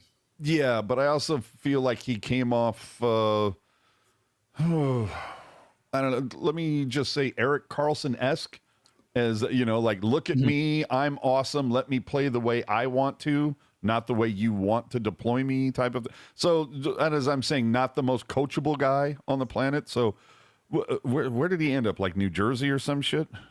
Philly. Just as bad. So anyway, he ends up somewhere else. And you losing John Gibson, that's to me was another guy who was kind of like their Rock of Gibraltar in the room. So I'm interested to see who's going to lead the charge for them. Do I think they're going to be better than last season at 80 points? I might say that if they're better, it might be by like one. I don't think it's. Yeah. I don't have a lot of faith in this team. I think what did they do last year? You said 80 points. I think they could finish this season with 78 or 82, but I think they're right about in there. This is a team I'm going to say, this is how optimistic and super the future is. Everything is awesome. This is how much I'm like jazzed. Anaheim is my team to finish 7th in the division for the Pacific. Oh no, I'm way higher on the Ducks. I think. All right. I think this team is only going up because, like, again, you're getting experience. Like, they're set. They're you have Leo Carlson and Mason McTavish down the middle. Those guys are going to be awesome. And I think it's I think you put a coach like Quenneville in there, and the only place to go is up. To me though, the Quenneville thing, that, my friend, is the kind of like, this could go much better because Quenneville's there, or maybe it goes worse because there's going to be questions constantly surrounding the team. Like, how are things? We all know what happened the last time. And, but, like, I don't know. You know what though? And like, as much as like, cause I know people are gonna be like, oh, why aren't we talking more about what happened in Chicago? Like, everyone else that was involved because this is Anaheim. Well, yeah, that too. But like, everyone else who was involved in the whole Kyle Beach affair is in hockey right now. He was the only guy that was out.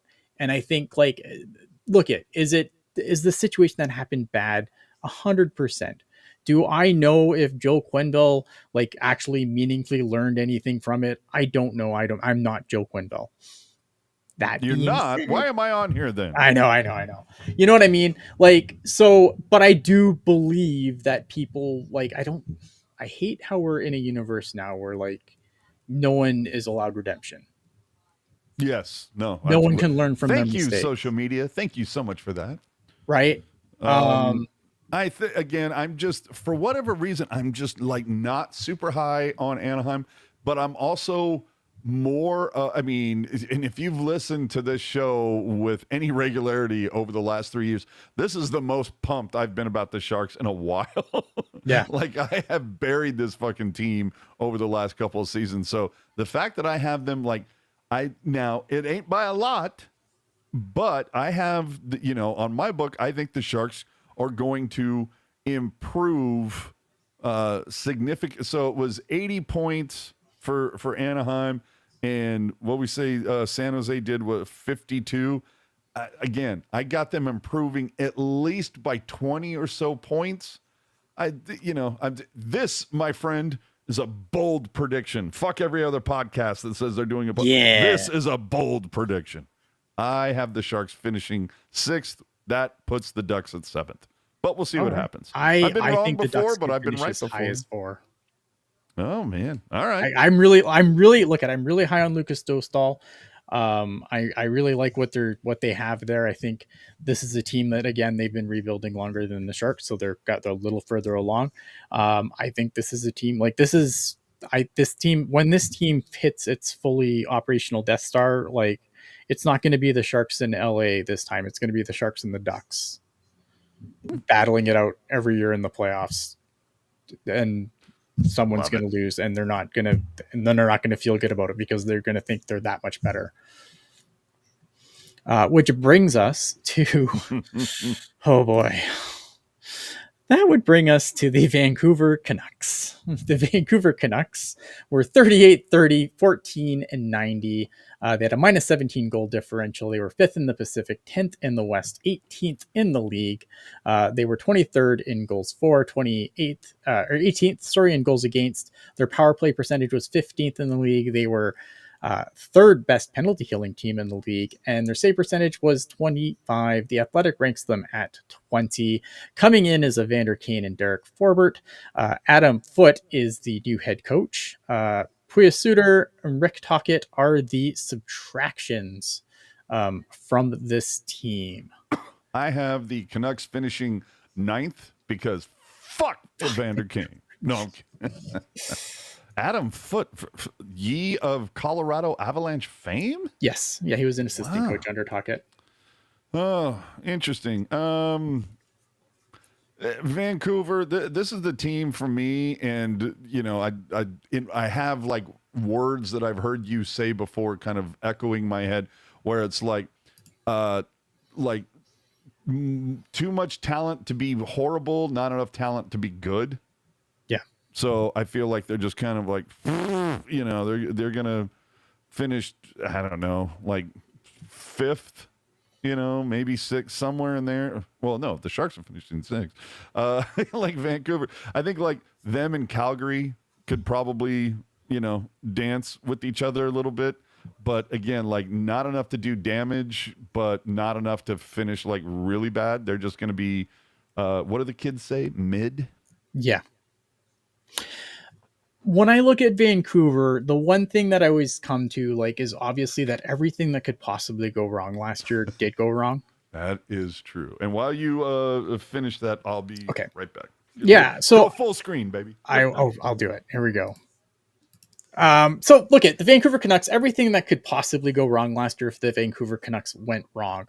But when you have a team who has as many locker room problems as Vancouver was reported to have, bringing in Evander Kane is a hell of a fucking choice.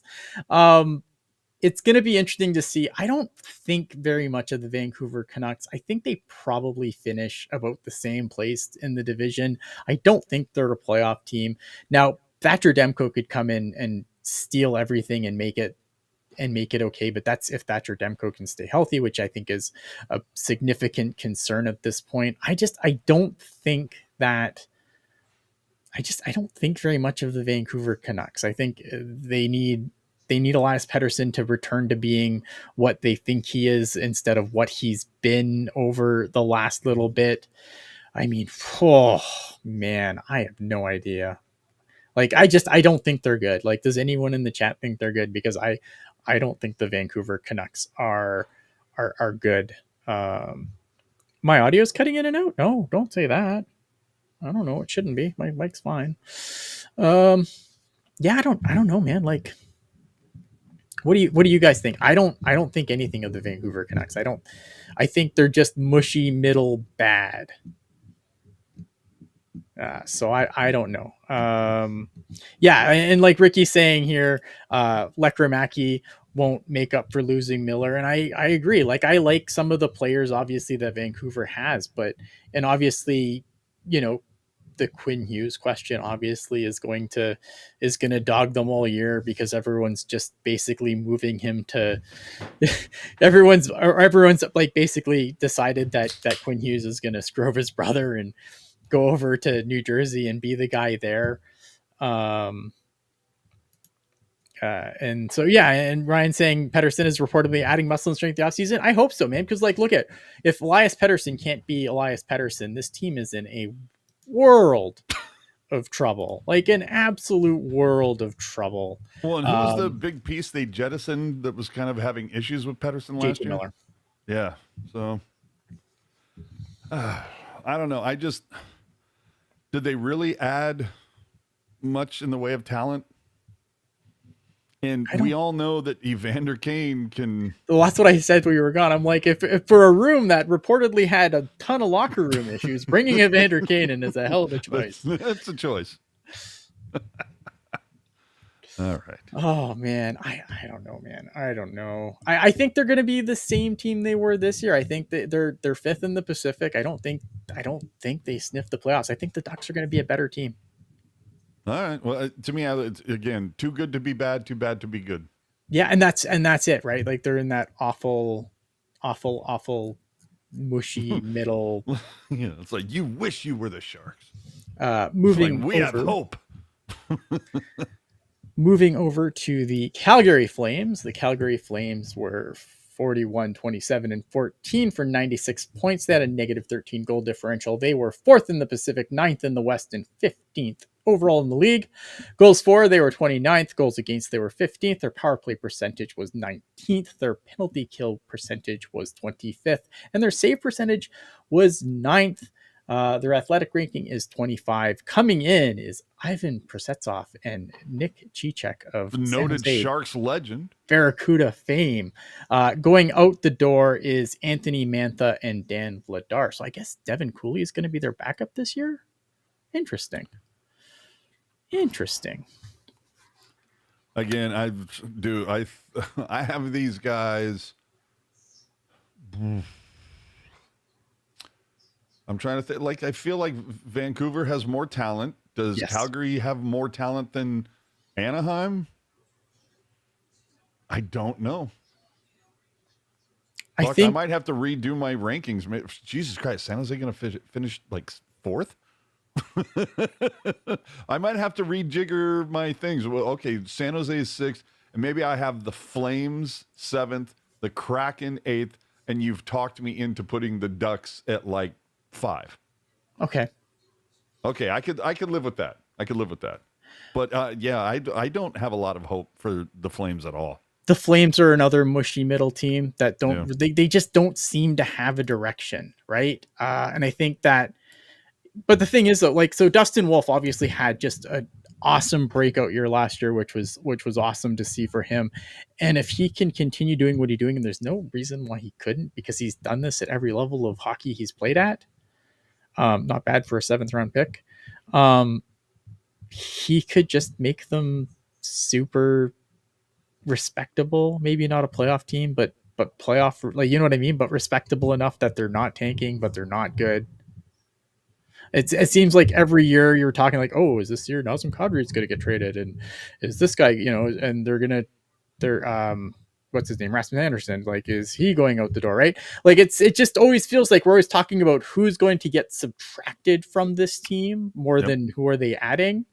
And I just wonder if another good season from Dustin Wolf changes their perspective on that, because if you don't want to wait, like if you don't want to go into, if you have a guy like Dustin Wolf, who, if he can turn into the goalie that he kind of showed he was last year, and if he can continue doing this, that's the whole thing. Does then he have what the do you do, sophomore right? slump, or does he prove he's the guy? Right. And then do you waste his prime tanking? And Big Bird, is your opinion that Wolf better than Askey? Absolutely. At this point, yes. I mean, he's done. He's proven, right? Like he's proven more so far. I like Yaroslav Askarov. I think that the thing is, here's the reason why Dustin Wolf goes in the 7th round. He's not 6'5". Yeah. Right? He's what, 6'1", 6'2", something like that. Well, it's like guys in the NFL. Oh, he couldn't run a 4.3. He only ran a 4.5. Yeah, but it's like, you can't, put a number on the player's IQ.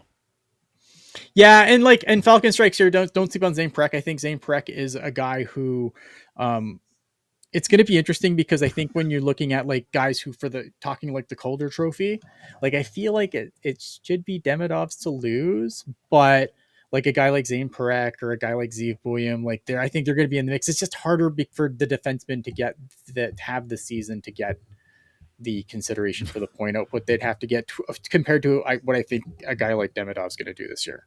Well, I like what Big Bird said versus Falcon. Is Wolf better than ASCII?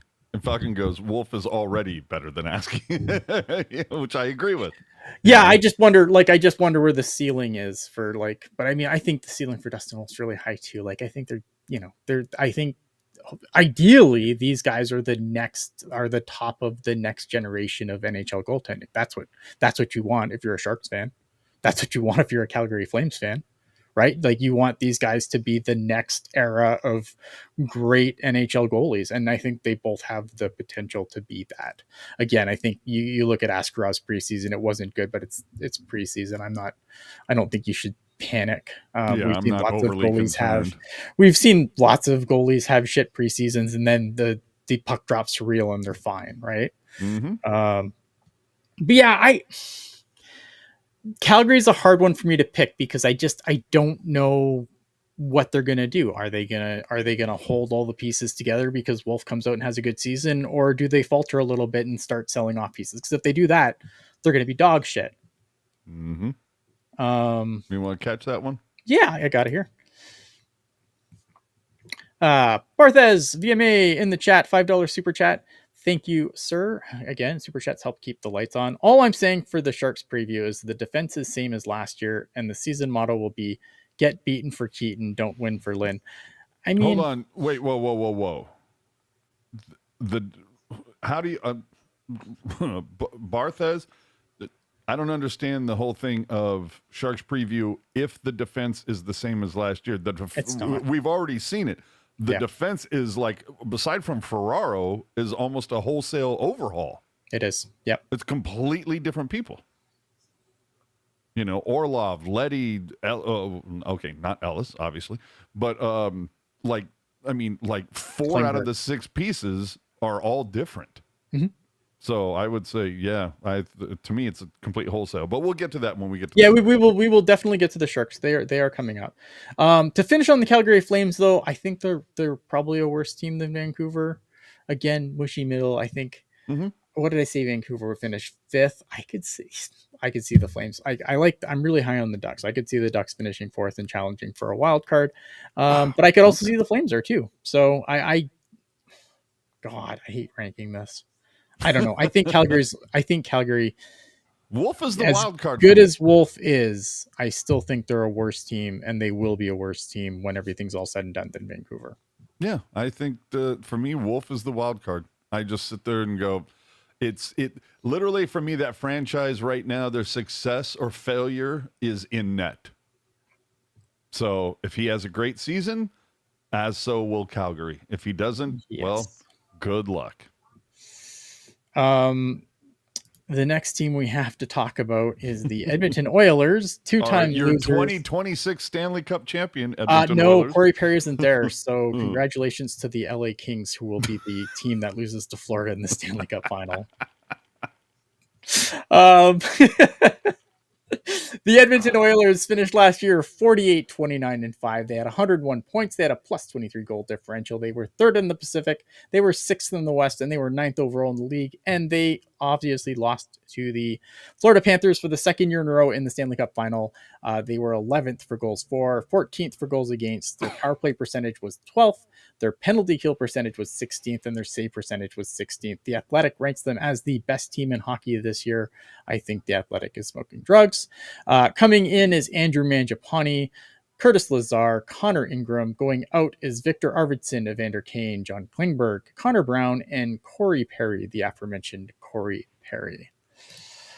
The Oilers are going to be fine. They're the Oilers.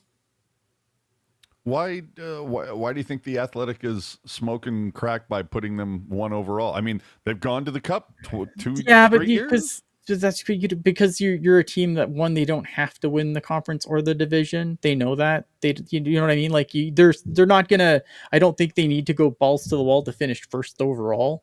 They know they're good enough. They can get in and they'll beat whoever they put in front of them, because that's what confidence you have to have at this point. I just don't think they have to.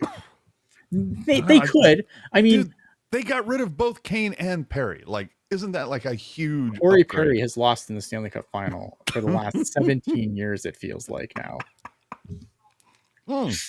Yeah, so he's gone. So that means there's no way That means they don't Edmonton even make it can now. No, lose. they don't make it now. Oh, The LA Kings are now going to lose to I the think Panthers in the Stanley Cup like final. I'm telling you, I have it on my scorecard: Avalanche, Oilers, and the WCF.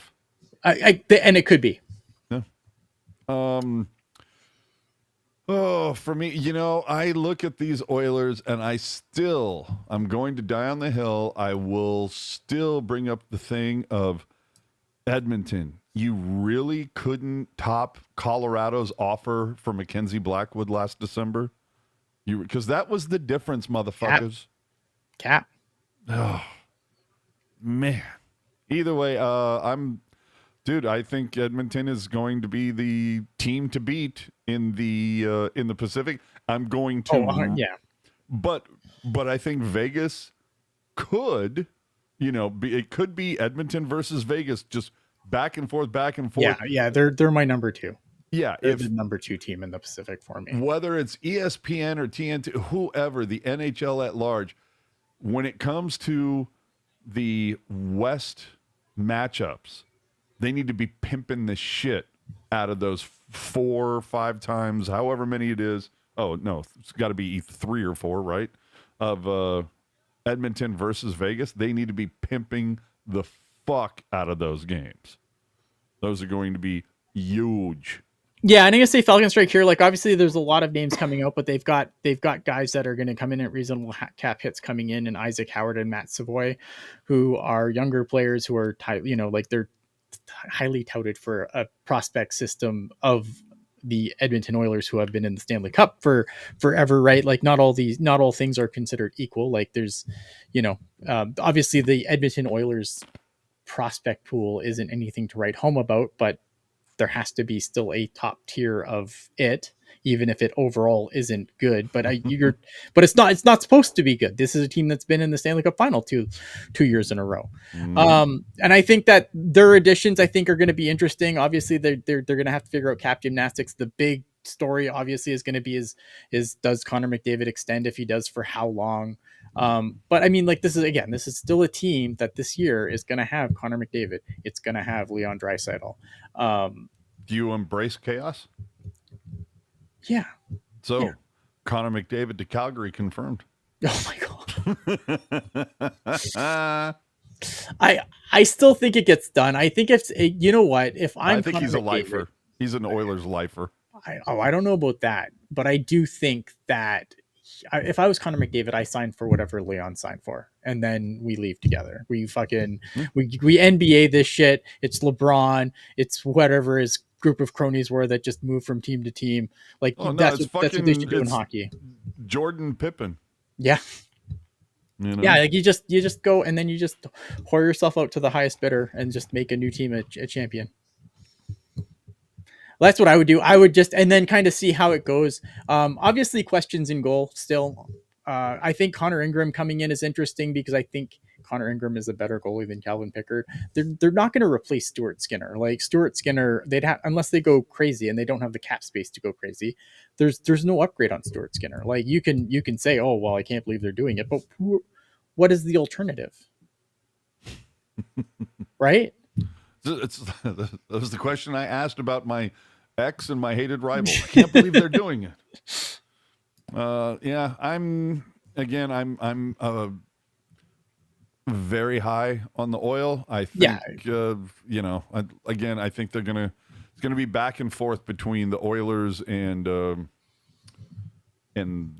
Vegas Golden Knights. I'm just, I can't. I was shocked that they didn't do better last season. Mm-hmm. I think that I just feel like they're going to be a little bit better in that this year. There at least will be a little bit more consistency there. And again, the absence of Kane and Perry would. they're 100% more likable. Yes. Absolutely. Their likability rankings have gone up. Yeah. Their likability rankings have definitely gone up. That brings us to the Los Angeles Kings. The Los Angeles Kings were 48, 25, and 9. They had 105 points. They had a 44 goal differential. They were second in the Pacific. They were fourth in the West. They were sixth in the league. They were 14th overall in goals for. They were second in goals against. Their power play percentage was 27th. Their penalty kill percentage, however, was a gaudy 8th, and their save percentage was 5th. The Athletic ranks them as the 11th best team in hockey. Coming in is Corey Perry. Congratulations on going to the Stanley Cup final, Los Angeles Kings. Yoel Armia, Cody Ceci, Brian Dumoulin, Anton Forsberg. Okay, maybe not. Maybe no Stanley Cup final for you. This is the last ride for Anze Kopitar. Heading out is Tanner Jeannot, of Vladislav Gavrikov, Jordan Spence, and David Rittich. That's big save Dave to you, motherfucker. That is big to save Dave to me.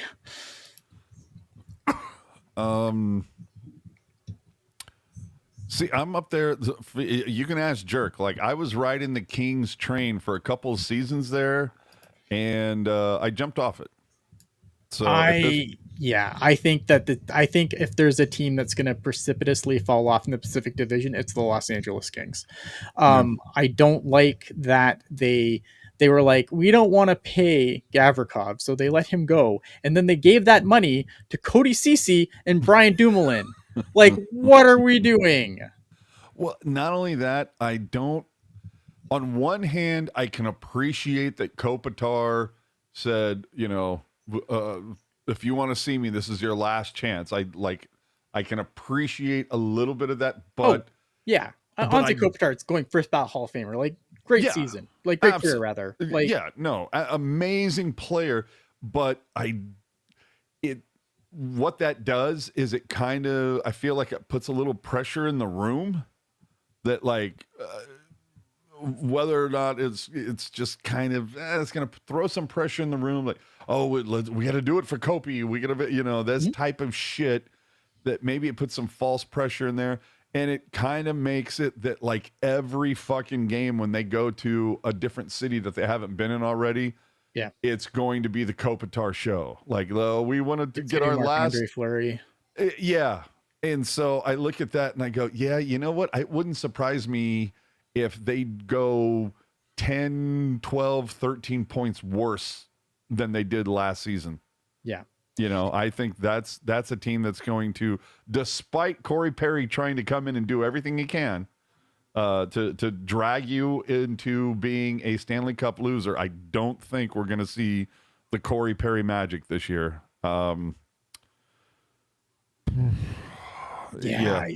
don't like it. Like, obviously, I think like Drew Doughty surprises me how good he still is given his age. Mm-hmm. Anze Kopitar, him and Brent Burns. He can't, like, Drew Doughty can't be far behind. Yeah, but Doughty and Burns are just like, how the fuck are you guys still playing at this level at this age? Yeah. Man. Like, I know, like, Gavrikov, like I mentioned earlier, how I don't like that they took the money they could have given Gavrikov and gave it to fucking Cody Ceci and Brian Dumoulin. But without Gavrikov there, that does give more opportunity for Brent Clark, who I do think the world of. I think Quentin Byfield, obviously, really good play. Chat obviously bring up Quentin Byfield. I think if Quentin Byfield can be, I love Byfield, a franchise center, like, then that's really good for them. I just think I don't know, man. Like, who was the other guy? Oh God, there was a player for the Sharks in the mid-90s had the same name. Puck guy, help me out. There was Byfield. There was another guy that I was kind of high on for the Kings. And then, Corey Perry is going to start but he's going to come back for the playoffs, and then he has to lose in the Stanley Cup final. That is his destination in life. It was Byfield. God, what was his fucking? No, not Terrari. I want to say he wore 18. God damn it! Help me out. Who am I thinking of? Either way, it was Quentin Byfield. There was another kind of, guy coming up for LA that I was kind of up on for a season or two, and then like, wow, what the fuck happened to that guy? And like, kind of just like, where the fuck is that guy? Brent Burns has at least 10 years. I don't think he has 10 years left in the tank, but we'll see, man. He might Chris Chelios this. And Falcon saying, like, they're like, I look at, there are things to like about this team. Byfield, Kopitar, Kempe, Fiala, Kuzmenko. That's all solid. I agree. I think they got worse on the blue line. Yep. I don't know, man. Like, it's just, And I think there's teams like the problem is with the LA Kings is that they well, obviously one they kept running into Edmonton in the playoffs, which is not good for I anyone's hate health. when But that like happens. they when they did the rebuild, and I still give them kind of kudos for this because and people are going to say, well, they didn't go far enough, and maybe they didn't, right? Because they had Kopitar, they never jettisoned Kopitar, they never jettisoned um, Doughty, right? But they still reloaded with some decent players and then kind of got quickly back into contention. But there's so many teams that are coming behind them at this point. Yeah, again, I Like, was the are any of guy. those teams going to catch them this year? No, but going forward, I think they're going to have issues as players like Kopitar goes, and then Drew Doughty goes, and then you got to have players to replace those. And I think as they continue, I don't think that they're going to get precipitously as good as teams like the Sharks or the Ducks coming that they're going to quickly have in their rear view mirror. The And they're player gonna that I was thinking and they're of, gonna end up in a situation that I think Vancouver and Calgary are in right now. the player I was thinking of, Alex Turcotte. Alex Turcotte, yeah, and And the Alex reason Turcotte just why, didn't pan out. yeah, he didn't pan out, but that was the guy that I was really high on, along with Byfield. He was my, Smith to Celebrini connection when it came to Turcotte and Byfield. But Turcotte, I drew the connection to the Sharks because in the mid '90s, Darren Turcotte. And Yes, I'm yes, no yes. relation, but that Yeah. anyway.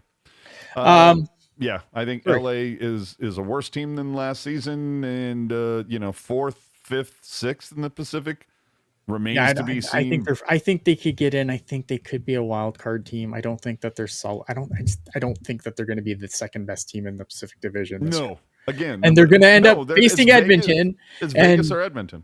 they're going to end up facing Edmonton in the first round for like the 17th year in a row. And To it's your going to point, end the it's the same mushy fucking middle way. that they're Yeah. going to be in. It's I just think the I don't know. Athletic has them ranked higher than they will finish. Probably. Which brings us to my least favorite team in the league, the Vegas Golden Knights. They were Fuck them 50, kids. 22, and 10. They had 110 points. They had a plus 56 goal differential, which is just going up this year. I hate to say it. They were first in the Pacific, second in the West, third in the league. They were fifth for goals for, third for goals against. Their power play percentage was second. Their penalty kill percentage was not as great, though, 26th. And their save percentage was 10th. The Athletic has them as the fourth best team in hockey. Coming in as Mitch Marner, Colton Sissons, and Jeremy Lozon. Going out is Nick Roy. He's not Nick Waugh, he's Nick Roy. Nick Hague, Victor Olofsson, Ilya Samsonov, and Alex Pietrangelo is probably going to spend the year on LTIR. Alexander Holt still doesn't have a contract, and they just signed another player today, so he is going to have to wait just a little bit longer to see if he can finally get himself a deal. The Vegas Golden Knights are going to continue to be the Vegas Golden Knights. They're going to be the best team in the Pacific Division. I don't think it's going to be close. I think it will be a little close. Yep. I think it'll be between them and Edmonton. I could be in April they start where they're just a couple points within each other.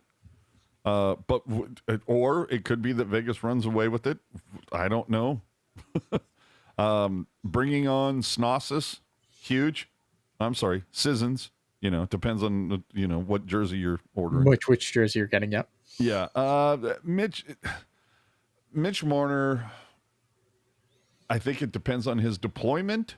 If you try to Jack Eichel, it's going to be dumb. It's yeah, gonna be I know disgusting. that's the thing. But remember, Vegas is a team that, for whatever reason, seems to get bitten occasionally by a different injury bug, and it depends on who gets bitten. That will kind of decide where they're at. But I gotta say, dude, I'm still waiting for the bill to come due with this fucking team. They have no pipeline. There's nobody in this fucking pipeline to come along. When is this team going to have to pay the fucking check? Never. Yeah, and that's what never. Like, how is this continuing to happen? It blows my mind. I keep getting away with this. Yeah, I don't get it. But it comes down to oh my god, who's their super chief? It's Aiden Hill, right? Aiden Hill, yeah. Who I think has to be better this year. Absolutely. The fact that you just got fucking rocked by the fucking C squad of the Sharks. Now, granted, I don't believe any of the A guys were really trying that hard, but still, at home, and you get fucking rocked like that where you posted an 842 against an AHL team, that's got to at least have you questioning some things a little bit. Now, granted, how hard are you really trying when the fucking points don't matter? Yeah, You I know? mean, no one's playing for anything. Exactly. Those roster spots were all it But was sorted. let's see let's just put a pin in this till Halloween and see what type of a fucking start these guys get off to. Because if I remember correctly, Vegas generally has a history of starting well out of the gate. Mhm. I'm interested to see how they start this season. I think They're that's going to be a big flag for this team. The big question is going to be how is their defense Yep. going to manage, because Pietrangelo, when he's healthy, just logs a shit ton of minutes. So you're going to have guys that are going to be forced into situations that they're probably not used to. You're forced into minutes that they're not used to. I think White Aiden Cloud for Hill me. was pretty leaky last year. Yep. So I think from the blue line back, I don't think they're the greatest team in the Pacific Division. The problem is what they have up front. Yeah, scary, talented up front. This is a team I think they're going to win a decent amount of games, like 5-4, They 5-3, 6-3, 7-3, whatever. I Or don't know. I 7-5. I'm not sure though, but Bruce Cassidy is a good defensive coach. Again, I think like some of these ridiculous numbers, like third for goals against, like obviously, like I think some of these are going to take a hit, but I think Bruce Cassidy's coaching can I don't think they're going to be a 7-6 winning team, but I think they can outscore their problem, which is a nice thing to have. But I think they should be defensively sound. I just don't think they're going to be as defensively gaudy as they've been in the previous couple seasons. Well, to your point, third in goals against, but 26th in PK. Yeah, That's a really weird, it's a weird, yeah. So I'll be interested to see how this plays out. Again, if this team does not get off to a good start, I'll be interested to kind of watch how they respond, because I think they're so used to going out of the gate hot. And who knows how certain players are going to react to the new additions. We'll see. And is Mark Stone going to take his annual trip to the IR list? Well, the thing is it doesn't matter anymore now, because the new playoff rules are in. So you can't sit him out all season and accrue that cap space and then use that cap space in the playoffs. I know, but I'm the just team saying you have the to stay, IR like, might miss him. yeah, the They IR might probably. I send mean, a he'll probably miss you make his card. trip there. It won't help them like it has in years past. Like I think if you're the Florida Panthers, you're also probably really angry that the LTIR rules changed this year, Yeah, given a what little they've going with Barkov and Matt Tkachuk, and who's going to, like, Barkov, who knows how long Barkov is, but like Matt Tkachuk's going to miss a good portion of the start of the season. So it's going to be interesting to see, because that's obviously one loophole that's been closed until an NHL GM figures out how to fucking break it, which I give 2 seasons and we'll So figure bottom out line, some way to break it. You're putting Vegas top of the pack. Yeah, I think they're the best team in the Pacific, and I don't think it's Okay. particularly close. Okay. See, and I feel that the Oilers are going to give them a hell of a run. Which brings us That's why we're here. It would suck if we agreed on everything. Right. Right? Which brings us to your San Jose Sharks. They were 20.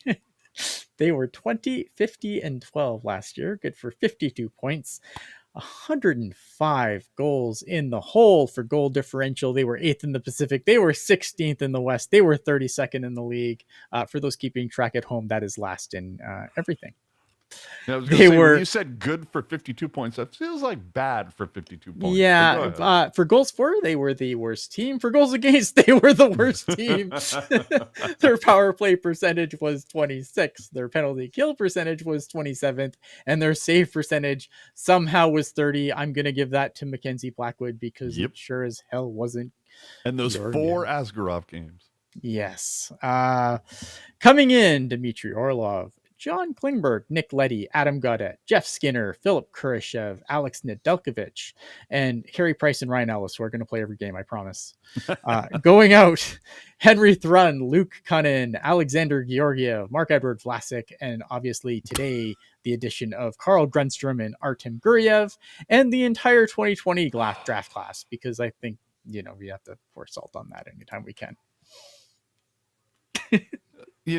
That's the man. This is the thing that just blows my mind is the draft history of this team.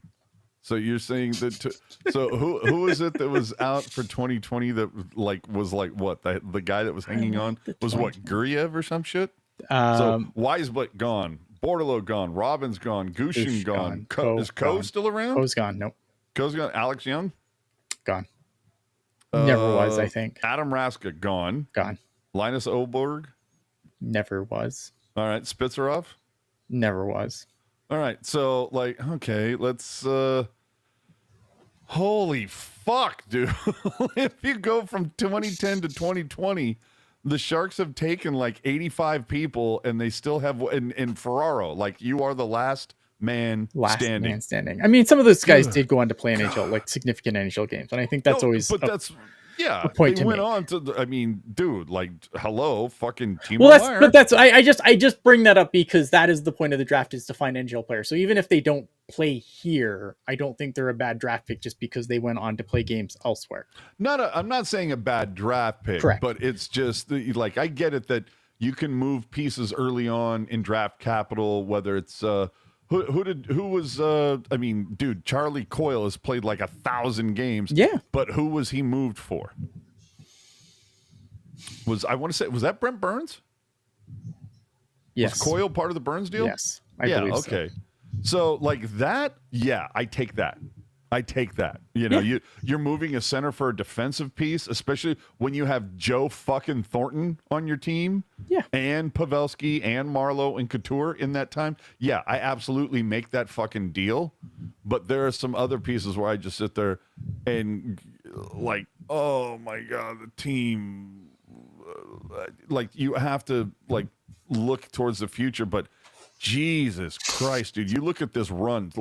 We're just going to say since Mario Ferraro. After that, Ryan, Linus Karlsson, Jasper Weatherby, Zachary Iman, John Leonard, Artemi Knyzhev, Dylan Hamelic, and I'm probably mispronouncing most of these names, Yegor Spiridonov, Abragamov, Hataka or Hataka, Weisblit, Bordelot, all those people that we just talked about.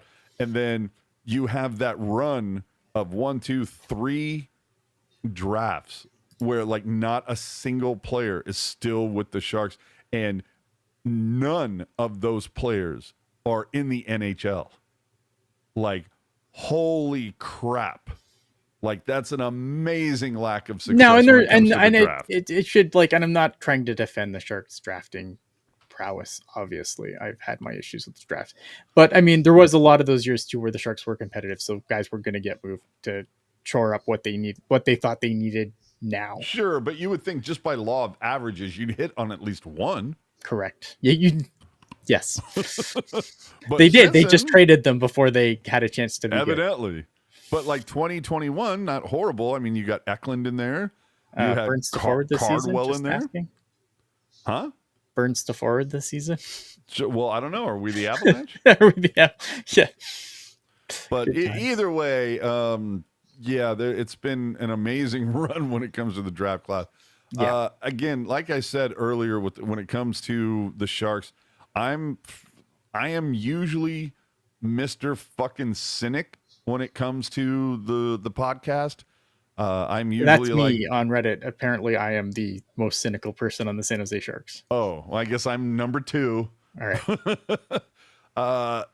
I just haven't had a good vibe the last 3 seasons, and this season, I kind of feel like the pendulum's going to swing the other way, where maybe we're not going to be bitten by some of the injuries. The blue line isn't going to be the fucking singular Swiss cheese hole of this team. We're not going to have a goaltending tandem that just fucking lets in everything.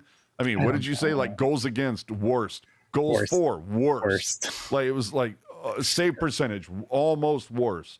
The And Athletic has this. Oh, also the Athletic ranks the Sharks as the 31st best team in hockey. So hey, well, I have the Athletic ranked as like the 7th worst fucking, you know, website on fucking the internet. But no, I feel because there's such a ridiculous overhaul on the defense, which I had been clamoring for I don't know how long. I think that's going to be significant. I think Mike brought in some interesting pieces. yeah, Skinner, Gaudette, Khrushchev.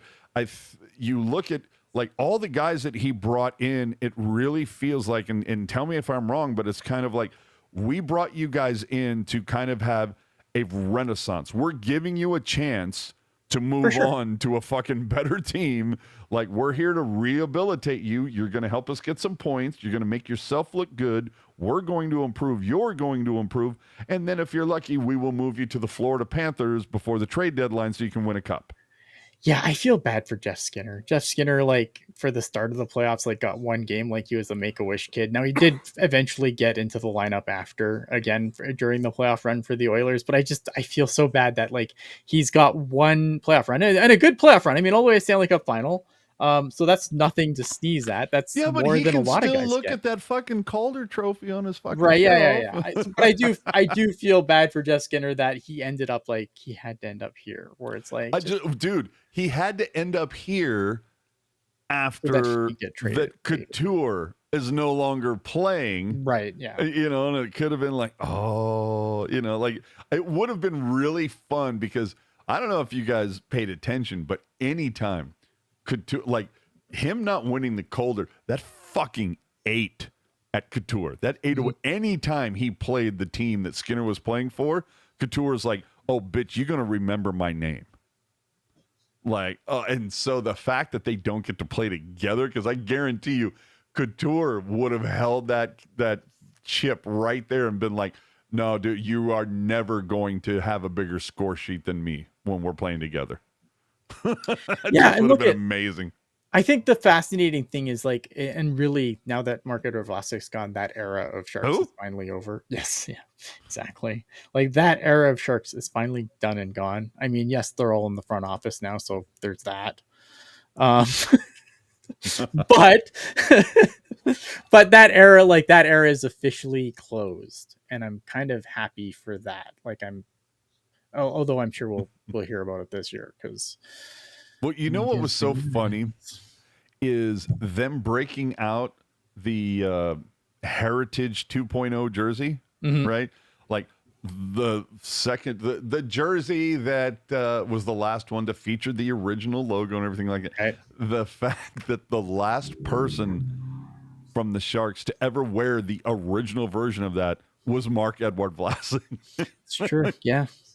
I thought that Get was him out of here. fantastic. Look at so I think it's interesting, right? Like obviously this team is going to be very different this year.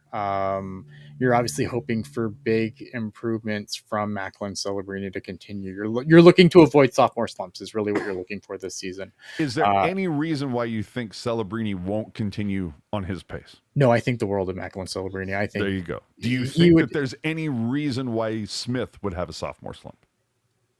Because I don't. I feel like it took him half a season to be like, okay, wait It a took minute, him a while wait to a get minute, going. and then it was like, oh shit, I got this. Yeah, I feel like Will Smith is an interesting one because I think that you can tell though when when things are not going his way, you can see it in his face, which means that when things are not going his way, he's feeling it.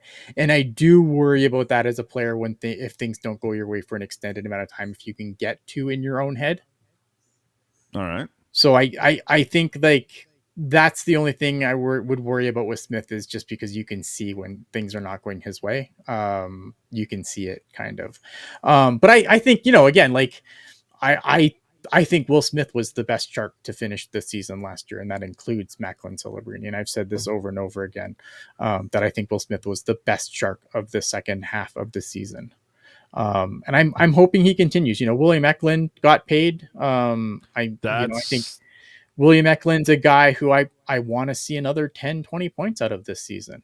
Yep, that's the guy for me. That is like factor numero uno. Is will Eklund live up to the bag? I think That's he will. what I want to I think he's so good. Like William Eklund is so like he's obviously not the centerpiece of it, but I think he's such a great complementary piece. I think his game is like I really like William Eklund's game. Like just the way he's not obviously the biggest guy, but he tries to play bigger than he is. I think his playmaking is just obscenely good. Like I don't and he can put pucks in the net. Like I'm not saying he can't put pucks in the net, but like he's the drink stirrer and he's gonna distribute.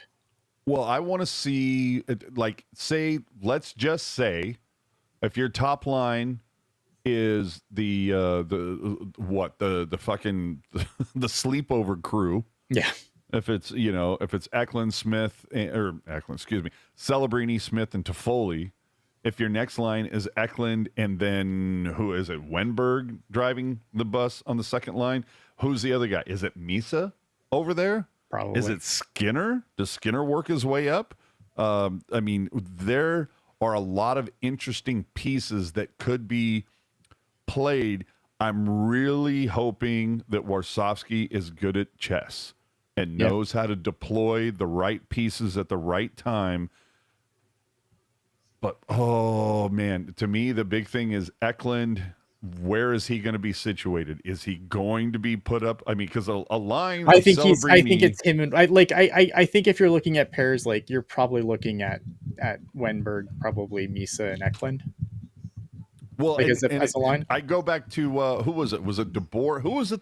Who was the Sharks coach that had like a massive joner for his pairs? Like it was always this guy and this guy, and then you can it was DeBoer. So yeah, I'm interested to see if we kind of maybe see a little bit of that of Warsofsky. Where it's interesting too it's because always going to be Smith and Celebrini. It's always going to be Wenberg and Eklund, and then we're going to move around these ancillary pieces, whether it's Misa, whether it's Toffoli, whether Skinner, Gaudette, whoever. I also wonder if it's a situation where, like, when you go back a little bit on the Sharks, where you had your three were Thornton, Marlowe, Pavelski, and I wonder if Misa's I wonder if they maybe throw Misa on the third line with a guy like Gaudette, and then I don't know who you put on his other wing, someone terrible probably, but so be it. But I do wonder if Misa does that. I wonder if you're going Celebrini, Wenberg,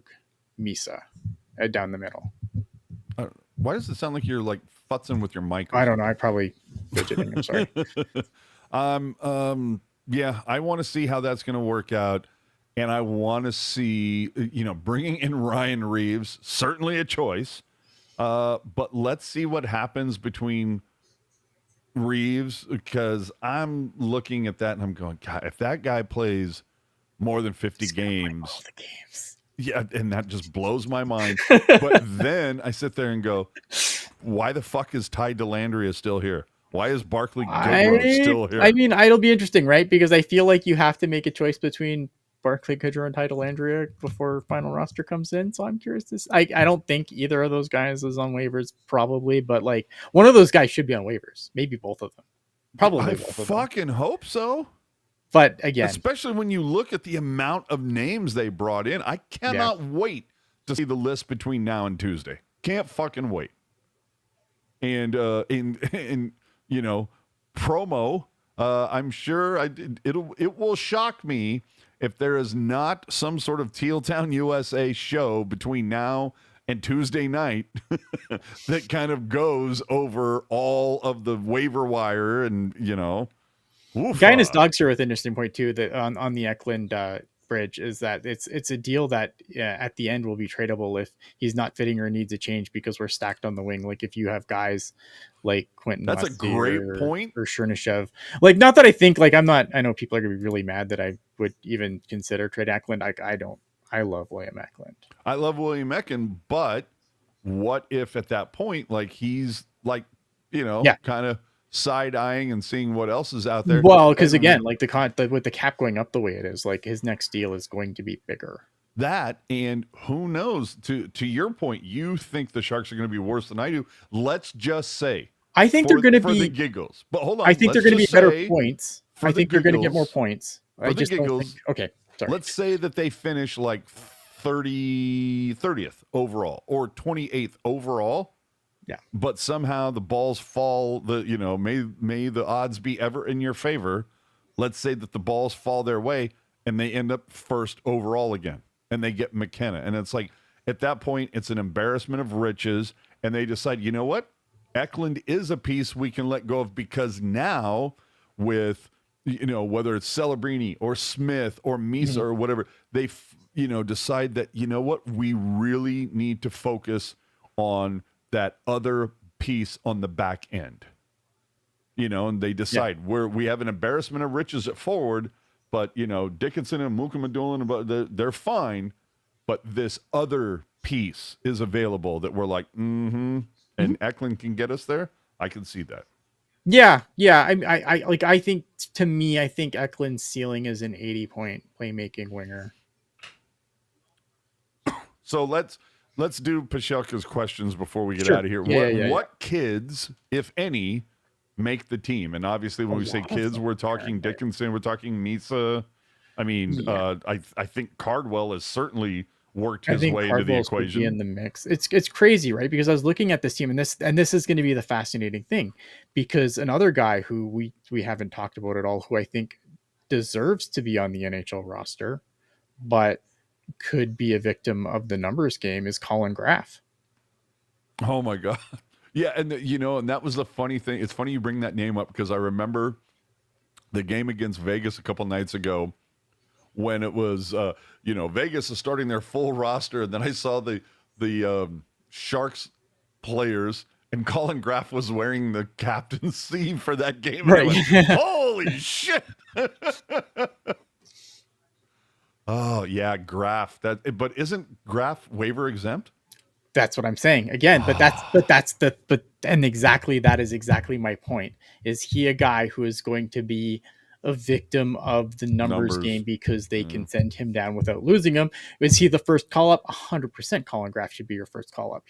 I think Colin Graff's really good. I think the world of him as well. And I just think when you're looking at guys that should be on the team that might not be here, Colin Graff is definitely on that list for me. Yeah. And that's again, to your point, the fucking the numbers game, because it's like, okay, you can have Graff or Goodrow. I'm taking fucking Graff. 100%. 100%. 100%. If we're eyeballing the future. All right. Demoting Graff would be a travesty. I am not, and again, I'm not advocating. I'm just wondering if he have I added any new shit to that you know what, I'm sure we haven't said him anything in a while, to be fair. Yeah.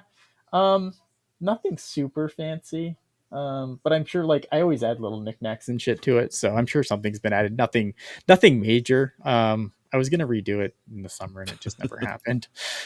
Hit up Berg. Do we expect Misa or Dickinson to get returned to junior? I think it is a possible, like, when you're looking at how many of young players that it looks like this team's going to carry. I think, look at the trade today was made specifically so that Misa and Dickinson can both be on the roster to start this season. I think that if they struggle heavily, like, I think if they heavily struggle, like Macklin Celebrini, they get the 9-game window, right? They could. I think they. Here's the thing. I don't think that either of them are going to get sent down after 9 games. I think both of them, we're starting the season with them. I think that what could happen, though, is we would keep them until the World Juniors. We would send them to Team Canada for the World Juniors and then let them go back to junior after that. If either of them goes back to junior, that is how it's going to go down. They're going to stay up. They're going to play. They're going to get some NHL experience. They're going to start the clock on both their contracts. But if they get loaned to Team Canada for the World Juniors, I think that they're going back to their junior teams after that. And then next year it won't be an issue because obviously Sam Dickinson will be graduated, so you could put him on the Barracuda if you think he's struggling. Not that I think that they're going to struggle. I just think, again, when you look at the numbers game, and these are young players that you're asking to come in and play significant roles. And then Michael Misa can play, can be the 19-year-old that you put on the Barracuda next year. So I think this year, would it surprise me that the Sharks just stick with them and go through the whole season with them? No, not at all. But I do look at some of the numbers, and you look at some of the guys that maybe aren't going to get spots because those guys are on the team. Luca Cagnoni, I think, kind of gets fucked by Sam Dickinson being here. Is another guy that I'd bring up that who should be on the Sharks, who's probably not on the Sharks when this final roster comes in. And that's because of Sam Dickinson. So could I see a world where Sam Dickinson goes to play for Team Canada at the World Juniors and then goes back to junior and Luca Cagnoni comes up in his place? I could absolutely see a world where that happens. I see. My thing about Cagnoni is he a guy that it's like too good to be on the CUDA, not good enough to be a Shark? No, I think he showed lots this preseason. I think he's a guy who, if this blue line wasn't bloated with guys, should be on this team. See, because I worry that size is an issue, but I think size is definitely an issue. But I think he's shown that he can play against big forwards. Again, playing at the NHL speed is a little bit more, but I still think he's a guy who can run your second power play. Like he's never going to be. I don't think Luca Cagnoni is going to be your first power play quarterback defenseman, right? But I think he can run your second one. We're not going to. We've already done the back and forth about Toffoli or Celebrini. Yeah. The question remains: will someone have a C on their jersey come opening night on Thursday? No, this is the San Jose Sharks. They can't do the logical thing. I disagree. I say yes. You think yes? I mean, I hope so. I really do. But nothing in this franchise's history says that that's going to be the case. All right. You know what? Solid point, but I'm betting yes. Again, I am this season, I am the fucking king of optimism for some reason. I'm like, yes, they can, you know. Who is the second center? Okay, I want to clear something up here. Oh, okay. But Luca and Dickinson can only play 9 if they leave for the World. No, listen. Only here we go. For fuck's sakes, people, especially people that are on this podcast. All the 9 games determines is whether your NHL contract starts or slides. That is what the 9 games determine. If you play over 9 games, your contract starts. There is no more sliding it around. They can go down they can go down. Oh my God. They can go down pretty much. I don't remember what the exact deadline is. Send them down to fucking Pee-wee, guys. But they can send them back to junior for a extended period of time. The World Juniors is normally when this happens. That's when teams generally do this. But that is all the 9 games. If they play more than 9 games, they can still go back to junior. It just means that their contract has started. It does not slide anymore, which means that you have to pay them in 2 years or whatever their ELC is up. It means their ELC has started. That is what the 9 games determines. Jesus fucking Christ. Fuck them kids. All right. Who is your second center? Who is the guy who's going to be centering the second line for the Sharks behind 19-year-old Celebrini? I would go Wenberg. I think you need some stability behind him. Completely agree. I think Will Smith, they basically decided Will Smith is a wing this season. I think it's a big ask. I like Michael Misa. I think it's a big ask to put an 18-year-old as your second line center. Michael Misa is really, really good. And when you watch him play, you're going to see how smart this guy is but I think it's such a big fucking ask. I'm going to say that Will Smith is on the Tomas Hertl plan, that you are a future center. I don't think he's in a future center. Oh, see, I'm going to say, no, I think he'll be a future center, but for now, we want you to get real comfy at the wing. I think Will Smith is going to grow into one of these wingers that can elevate his center instead of the other way around. All right. Let me. Oh, well, I have 2 more questions for you. Sure. Does a top defensive pair finally emerge And is one of those players not named Ferraro? And you're like, yeah, because the other one fucking is hope named so. Ferraro. Yeah, probably. um. Yeah, I don't know, man. I mean, Is do they just I'll fucking say believe it when fuck I it? Let fucking it like see it.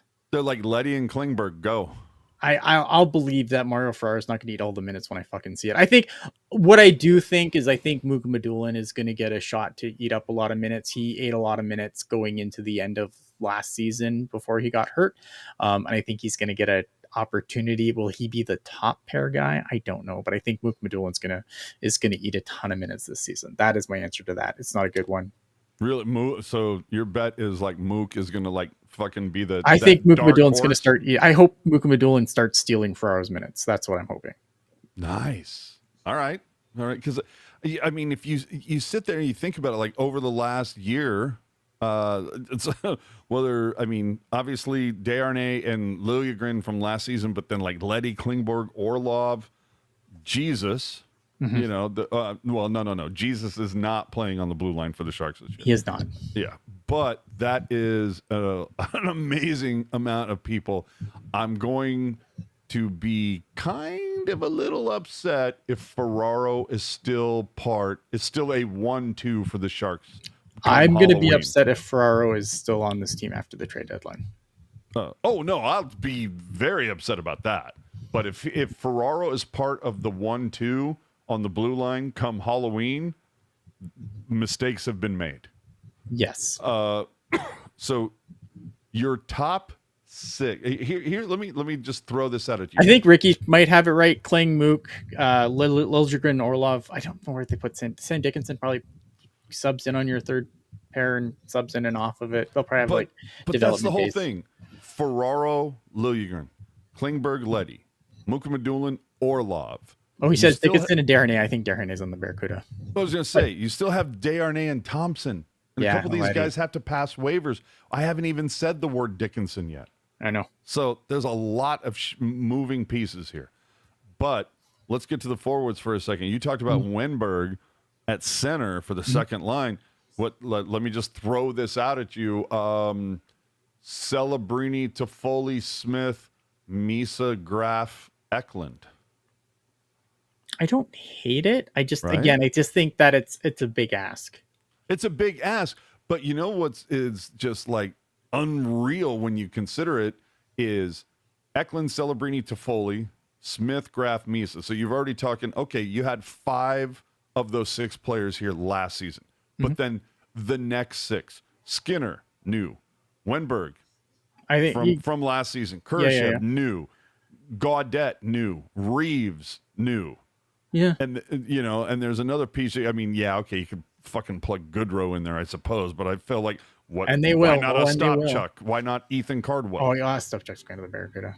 I'm surprised he hasn't been sent there already. That's true, but I mean, like Cardwell, you could put. Ethan Cardwell should be on the team. Like it's the forwards is going to be fascinating. I mean, defense is going to be fascinating too. I think at the end of the day, like I'm just going to be disappointed because I think Higner is going down, and he shouldn't.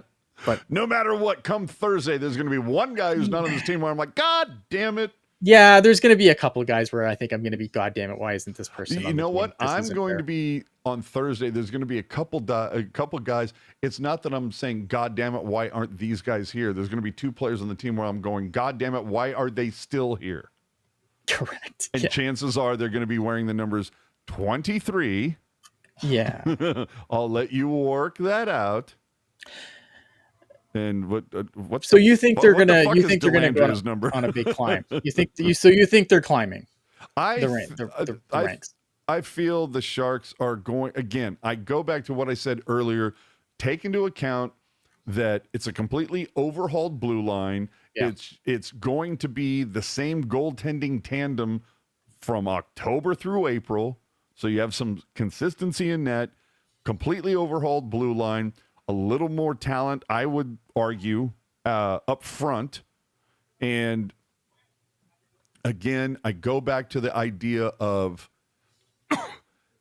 they won 10 games with Blackwood on the team up through early December. And then basically through 2 months, and then through the remaining 4 months, they only won 10 more because Georgiev was a fucking sieve. And like I said, they only won 10 more games, and Askey got 4 of those wins. So that really goes to illustrate just how bad it was. Yeah. So I think with a consistent goaltending tandem, that's going to The problem is though, is like as good as Alex Nedeljkovic has been in the preseason. I'm not saying they're going to be great. I'm saying they're going Yeah. to be more consistent, right? At least more consistent than Romanov and Georgiev and oh my god. Right. There were fact that situations Georgiev- where guys got who signed Georgiev? Like fucking Buffalo, the team that hasn't been to the playoffs Yes. since the fucking Clinton administration. Yeah, because UPL went down. Yeah, I don't care who went down. He went to a team that hasn't won a game in a meaningful game since the Clinton administration. Yeah. I don't fucking care. They'll be more consistent because, or I should say, get more points because they're going to have consistency in goal. I would argue all season. I don't know that they're going to trade Ned before the trade deadline simply because I don't know that there's going to be somebody else behind them, but behind Askey, that's going to be able to take that spot. So I think they might try to work at the very least, try to keep Ned as long as they can. I think you overhaul. Keep like I don't think like again. I think that then Alex. I don't think anybody's on the preseason is. I don't think anybody's pining for Ned. Yeah, like you'd have to have like just an outrageous year because that's my thing is like when Alex Nedeljkovic we traded for Alex. I mean, it was better than trading for Tristan Jarry, sure. Yeah, but it wasn't much better. Like I don't think that like.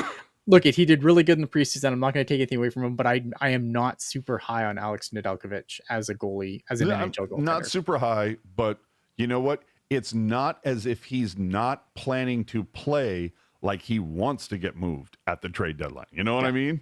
Yeah. So I'm super high on the goaltending pairing being much more consistent and having. I mean, anything's gonna be better than fucking Georgiev. Exactly. So you have that. You have the overhaul defense. You have a little more, what I consider a little more talent at forward.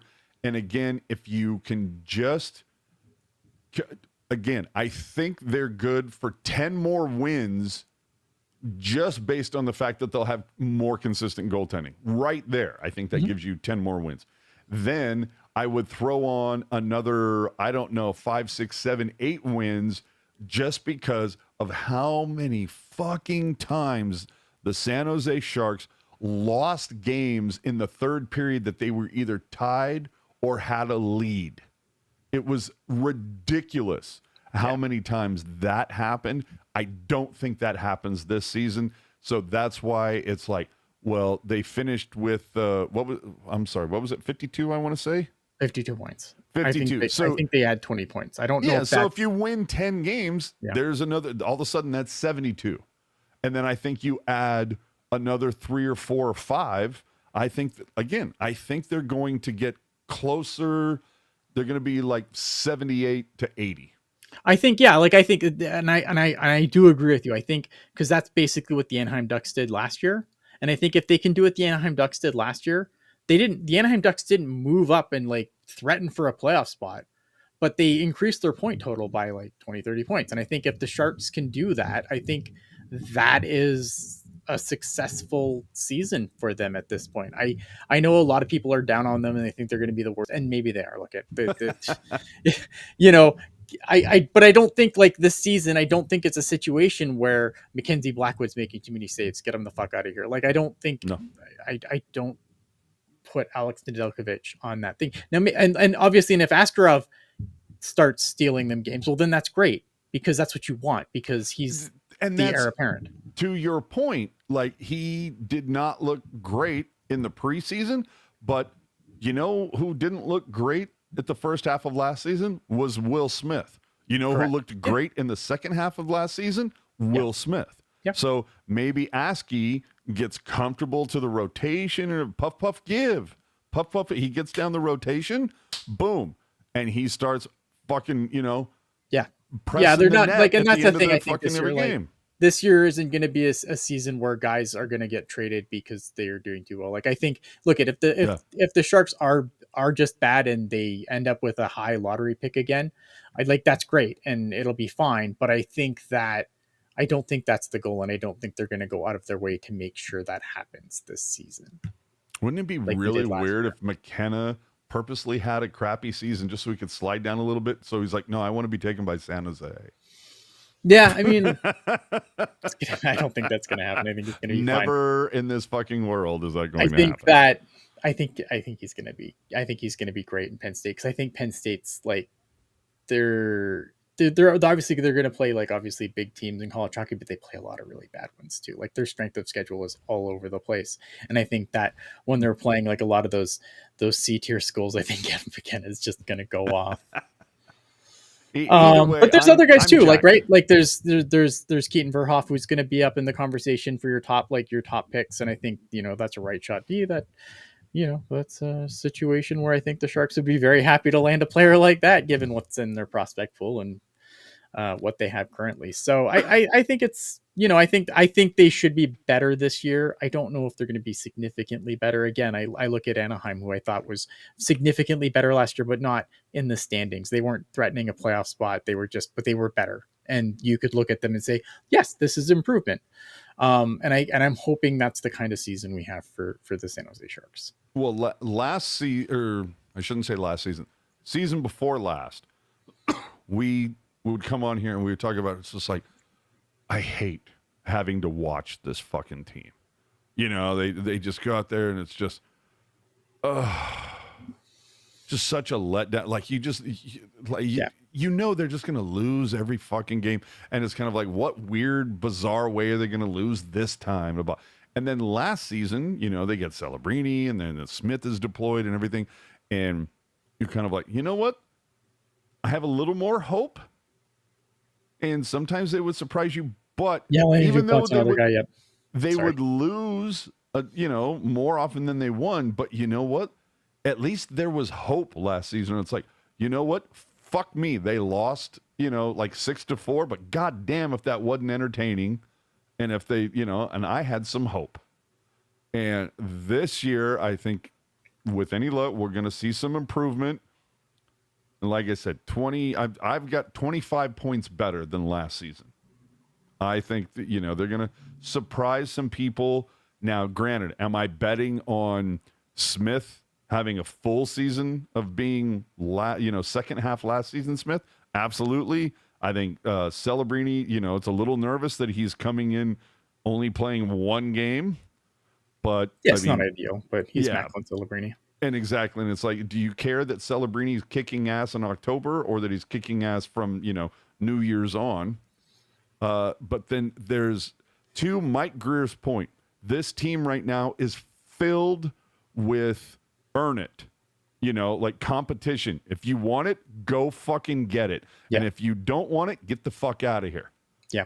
So that's what I want to see. And he's certainly brought up enough people. And again, this team is filled with cap space. Let's watch what happens roster-wise between now and the deadline when it comes to that. Because there's like 3 guys on the Sharks that have contracts beyond this season? Correct. Yeah. Yeah, like I think that's the one thing. I think like like Mike Greer says the teardown is over, and I need to see that this year. That's exactly right. Like I need if we're just like, I mean, if they're bad, I guess, but like I don't want to see any I don't want to see a William Eklund trade. And I don't think we will. His contract doesn't kick in until next year. No. That's what I mean. But you know what I mean? Like last year we saw we were like, I'm not going to super belabor the point, but we saw Zetterlund go, and like I'm okay with it now. Or Zetterlund or Wallman, and you're like, right, what the fuck? Why? Like exactly. Like what? Had 2 guys that were literally contributing to the few wins that you had. Right. Like it's like, when does the building start? And maybe it was a little hyperbolic at the time, and I don't want to belabor that, but that's kind of like what I don't want to see this year, where it's like I don't want to see guys go out where you're like, but why? Like, absolutely. I want to see. So I don't know, man. Anything like just in the NHL, anything NHL wise, you think is going to be interesting to watch this year? Someone said interesting about like Crosby, the Penguins being the worst team in the league and getting McKenna, but I don't see how a team with fucking like, unless they sell, but I still think a team with Malkin, who I don't think wants to go anywhere, in Crosby is they're not going to be the worst. Feel like they also have a really highly paid defensive piece on their back end. Yes, Am I wrong on that? You're not wrong. Okay. So, yeah, the fact that there are some prognosticators that have the Penguins penciled as worse There's no way. makes me fucking laugh my ass off. And like, I don't have any issues with any forward on the Penguins. Now, is there a defensive player that? Sure, fuck that guy. But the fact that I just want to guy, see what team he goes, like what window closing team does he go to next? Yeah, exactly. I cannot wait to see what, like, does he end up on fucking Tampa or some shit like that? I don't know, but I love the way that this is all turning out for Mr. 65. I think that is fucking hysterical. Go to, like, Boston. But yeah, ooh, that's a good one, dude. That's a good one. Yeah, I can't wait to see how the fuck all of that shakes out. But them having what people have said is the best player in the last 25 years on your team, and you like the way he came in like a lion to go out like such a lamb like that. And it's not on him, obviously. Like, he's still playing at a really ridiculously high level. Oh, that's what I mean. And that's the problem. And that's why I don't think they're going to be the worst team in hockey, because I think any team with Sidney Crosby on it can't be the worst team in hockey. Yeah, but if it is, holy shit. If you're Sidney, is Sidney, is he like, does he have any more time on his deal after this year? Yeah, he just signed a new extension like last year, I thought. On purpose, or was there like a gun to his head? On purpose. And it's going to be interesting too, because obviously, like with the Penguins, not that it's super deep, but like this is a team that as far as I understand, is for sale, and I just have a hard time. Not that, Gary Bettman's going to make them pay whatever for teams, but it's a lot harder to do you want to buy a team without Sidney Crosby, or B, do you want to be the new owner that comes in and trades Sidney Crosby? I don't know. You buy the team and then just like Sidney Crosby has this year and next year left on his deal. Dude, I'd buy the team and then just hand the keys to Mario and go, here you go. Yeah, fix this, please. Yeah, fix my toy. Oh my god. Yeah, I don't even around the NHL. There's certain things that we talked about. Calgary obviously is part of it. I'm interested to see how like their new arena stuff goes. The Ottawa is evidently getting a new home at some point. At some point. I'm interested to see how that goes. God, I don't know. I've also heard. I'm interested in the Metro. Like, I'm curious to see what the Rangers look like this year if they continue their downward trend. Season was such a like, what the fuck happened? You want to talk about also teams that had everything that could possibly go wrong. The New York Rangers are definitely, and I'm curious to see if there's anything left in that tank. Mm-hmm. If they kind of rebound a little bit. I think JT Miller fits in a lot better there than he will on a team. And obviously Igor Shesterkin's a hard guy to bet against. I think Carolina is kind of a story to keep an eye on. I think their sweater's fucking brutal. Their new white sweater is just... that team just has not been able to crack the jersey code for whatever reason. I'm interested to see what Burns does in Colorado. Let's see how all that shit, comes down to play. I'm interested to see, like, does Kaprizov like start slow and everybody goes, oh, he's not worth that fucking contract. He was like, so good. He was like before he got hurt, he was going to run away with the Hart Trophy last year. Yeah. So that again, so there are some few stories. I mentioned it earlier. Does the Kopitar thing put a fucking black cloud over the LA Kings season because like the media won't shut up about it? I wonder if is it going to be that, or is it going to be like Ovi in Washington last year? Exactly. No, that's it. Could go one of two ways, right? And is this not Ovi's last year? Yeah. But he just didn't announce it. All right. Are the Dallas Stars aware that Pavelski is no longer on their team? I don't know. Jason Robertson get traded? Like craziness. All right, let's get us out of here because this is a 3-hour show, and I promise we're going to cut this down to half next week. Or I will lose Or my 2/3, mind. 1/3, 1/3. I think 90 minutes is tight. Like I think tight 90 minutes. Either way, you got to clip the divisional preview from the first hour. You know what I mean? 2 different casts. No doubt. All right. Listen, if you are catching us live, obviously hitting the like button is the thing that helps us the most. It helps us in the algorithm. It helps us compete with all the other Sharks podcasts, all 750 of them. Oh shit. If you so obviously if it's your first time here and you like what we've done and you've sat through all 3 hours of this, you should hit the subscribe button, man, because like you're here, so you should be here all the time. If you want to be notified whenever we go live, which is a lot, hit the bell. That helps us out. If you are watching this after the fact and you want to also help us, hitting the like button again is all you need to do. But leave us a comment in the comment section if you think we got something wrong, whatever. I always read the comments. I don't always reply, but I definitely read every last comment that we get. If you cover your topic well and I have nothing to add, I'm not going to just add a comment being like, good point. But I do read all the comments. So please leave us a comment and let us know what you think we got wrong, who you think is going to be good in the Pacific, who do you think that we are sleeping on, who do you think that we are too bullish on. Who do you think we're sleeping with? Who do you think? I mean, yeah, you do that too. If you are catching this on the audio stream, then obviously good for you. There's not much you can do other than leave us a 5-star review. I mean, leave us any review, but 5-star obviously preferred. But if you think this is a 1-star podcast, I mean, you do you, guy. You can leave us a 1-star podcast. That is be a hero. Be a hero. Like if you think we are a 1-star show, then give us a 1-star show.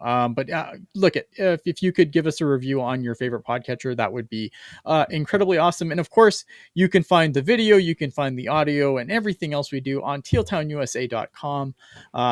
For me, for AJ, I want to thank you guys for being here on the start of another season of the Pucknologists. And we will see you next week when we actually have actual games to talk about, which is going to be way better, I promise. So that's it, man. AJ, any final thoughts before I hit the thing? No, let's get the season going, man. All right. That's it.